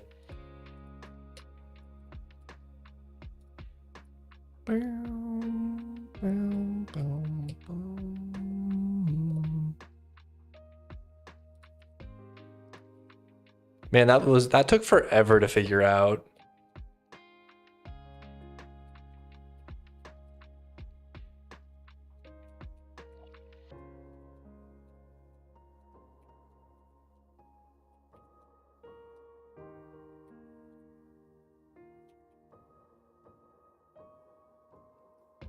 Okay, this is good, I think. That's fine. That's fine. This is the new wandering system. Biome config. Okay, and this works too, I think. All right, perfect. Whew.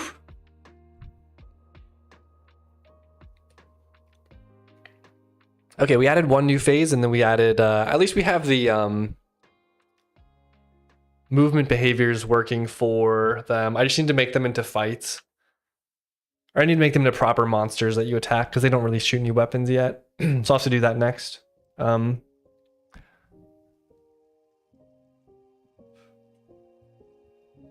can you still handle GNOME? Thinking of changing desktop environment or not? I recall using KDE at some point in time.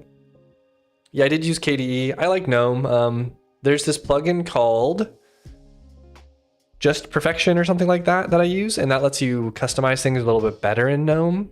I do get a lot of weird issues on GNOME though, but I think that's more because I'm on Arch Linux and I use like the latest version of GNOME.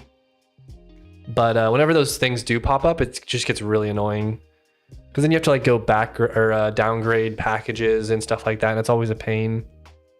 So I wish it was a little bit more stable, but I think it's more of a me problem than a GNOME problem, to be honest. But I like GNOME. I don't think there's anything, I don't really have any big problems with it.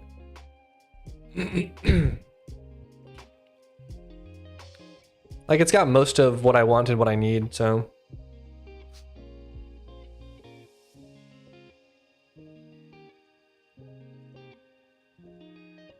But I mean, like 99% of my time is in a terminal, or it's in Emacs, or it's on a browser. So I don't have like that much crazy requirements. I don't really know what, yeah, I don't know. I don't really know what else I use that frequently.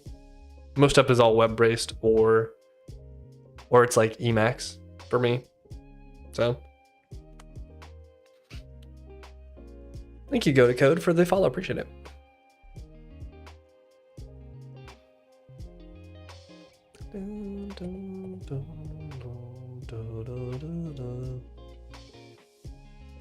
But I think for the Titans, I might do just more variants of this.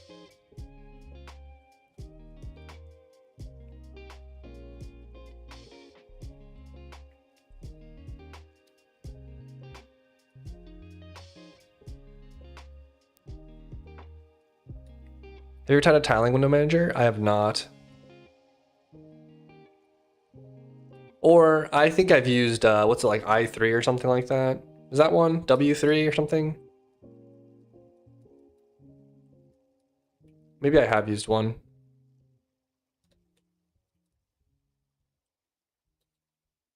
What's up, Jen? How you doing, buddy?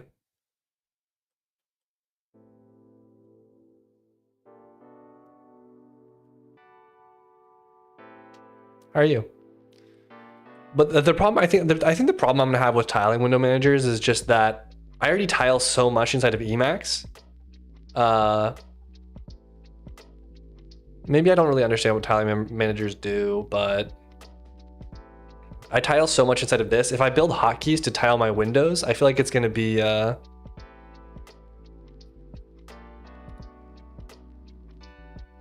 lag into app completely standstill.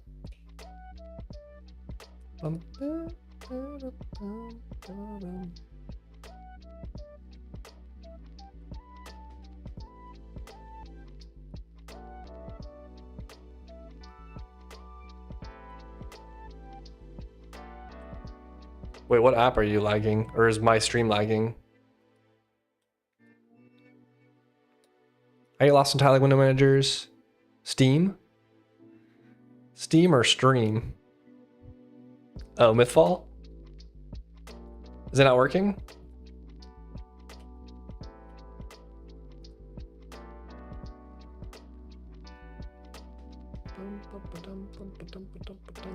Seems like it's working for me. Or you're here, I guess.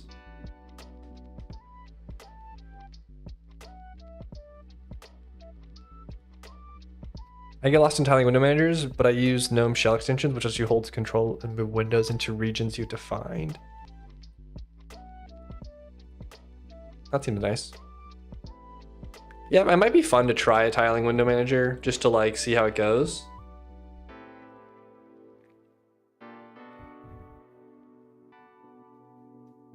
Maybe getting frick more than a U player. Yeah, I mean, one tricky part is the connection's got to go over the like transatlantic cable. So depending on how that's feeling, I don't really know how the ping will last for people that are international. The server's in Chicago, so I recommend moving there if you want the best ping.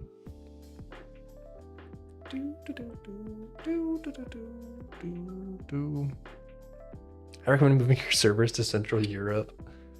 Best players in Europe. The best players should, if I become a pro Mythfall player, I'll come, all right? Yeah, are you just getting lagged out a bunch? Like, what are you seeing? What's happening?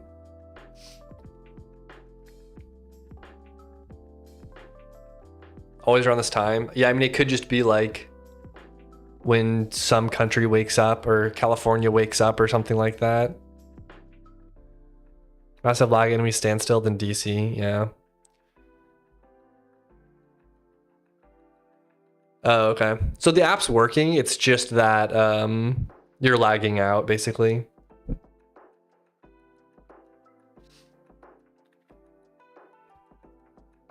I just got disconnected, yeah. And I definitely can eventually put one in, just like twice and then it's fine, okay. Yeah, I mean, it could just be that time of day when like a lot of people are logging in to stuff and there's a bunch of whatevers that have to happen. I get DC more often playing Realm of the Mad God. Oh, really? Well, they must have central server, or they must have servers, right?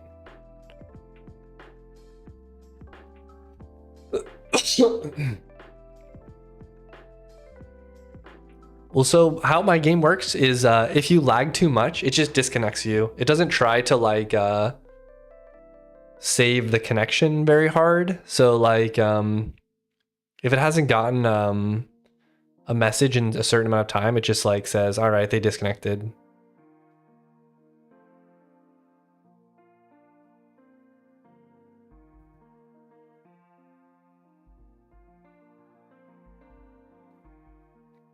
Oh, transitioning Flash to Unity, so there's big connection issues.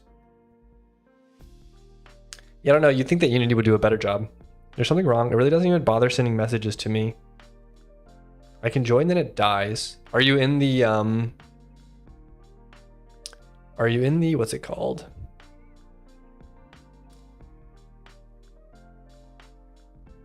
In the character select screen or in the actual game? You log in and then it disconnects you? I get it down that the ping counter stops for a second before throwing me out. Okay. Yeah, I mean, there could be something, I'm not sure, I guess. I'll have to investigate.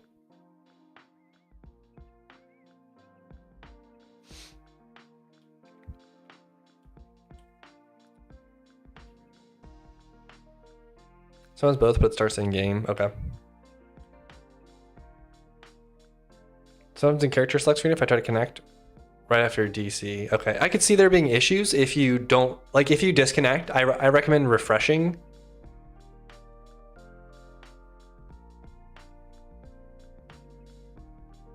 Restart server, please. I'm probably not gonna restart the server right now, but have you tried refreshing the web page? That might help the connection manager reconnect.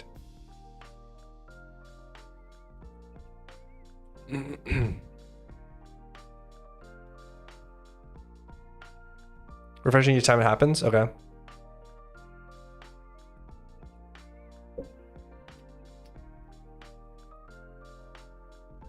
Let me look at my server logs.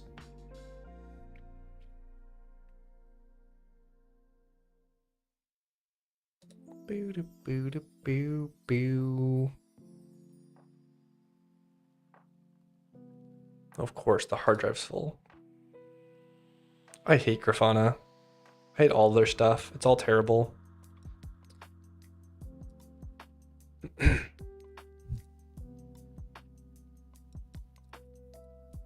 Okay, well, anyways, that's gonna be the end of the stream today, everybody. I hope you all enjoyed yourself. Cut to when Unit discovers the panics in his logs. I hope not. I hope there's no panics. Or maybe I hope there is some panics. Then that means it's an easy fix. But anyways, I'm gonna go eat. Stream over.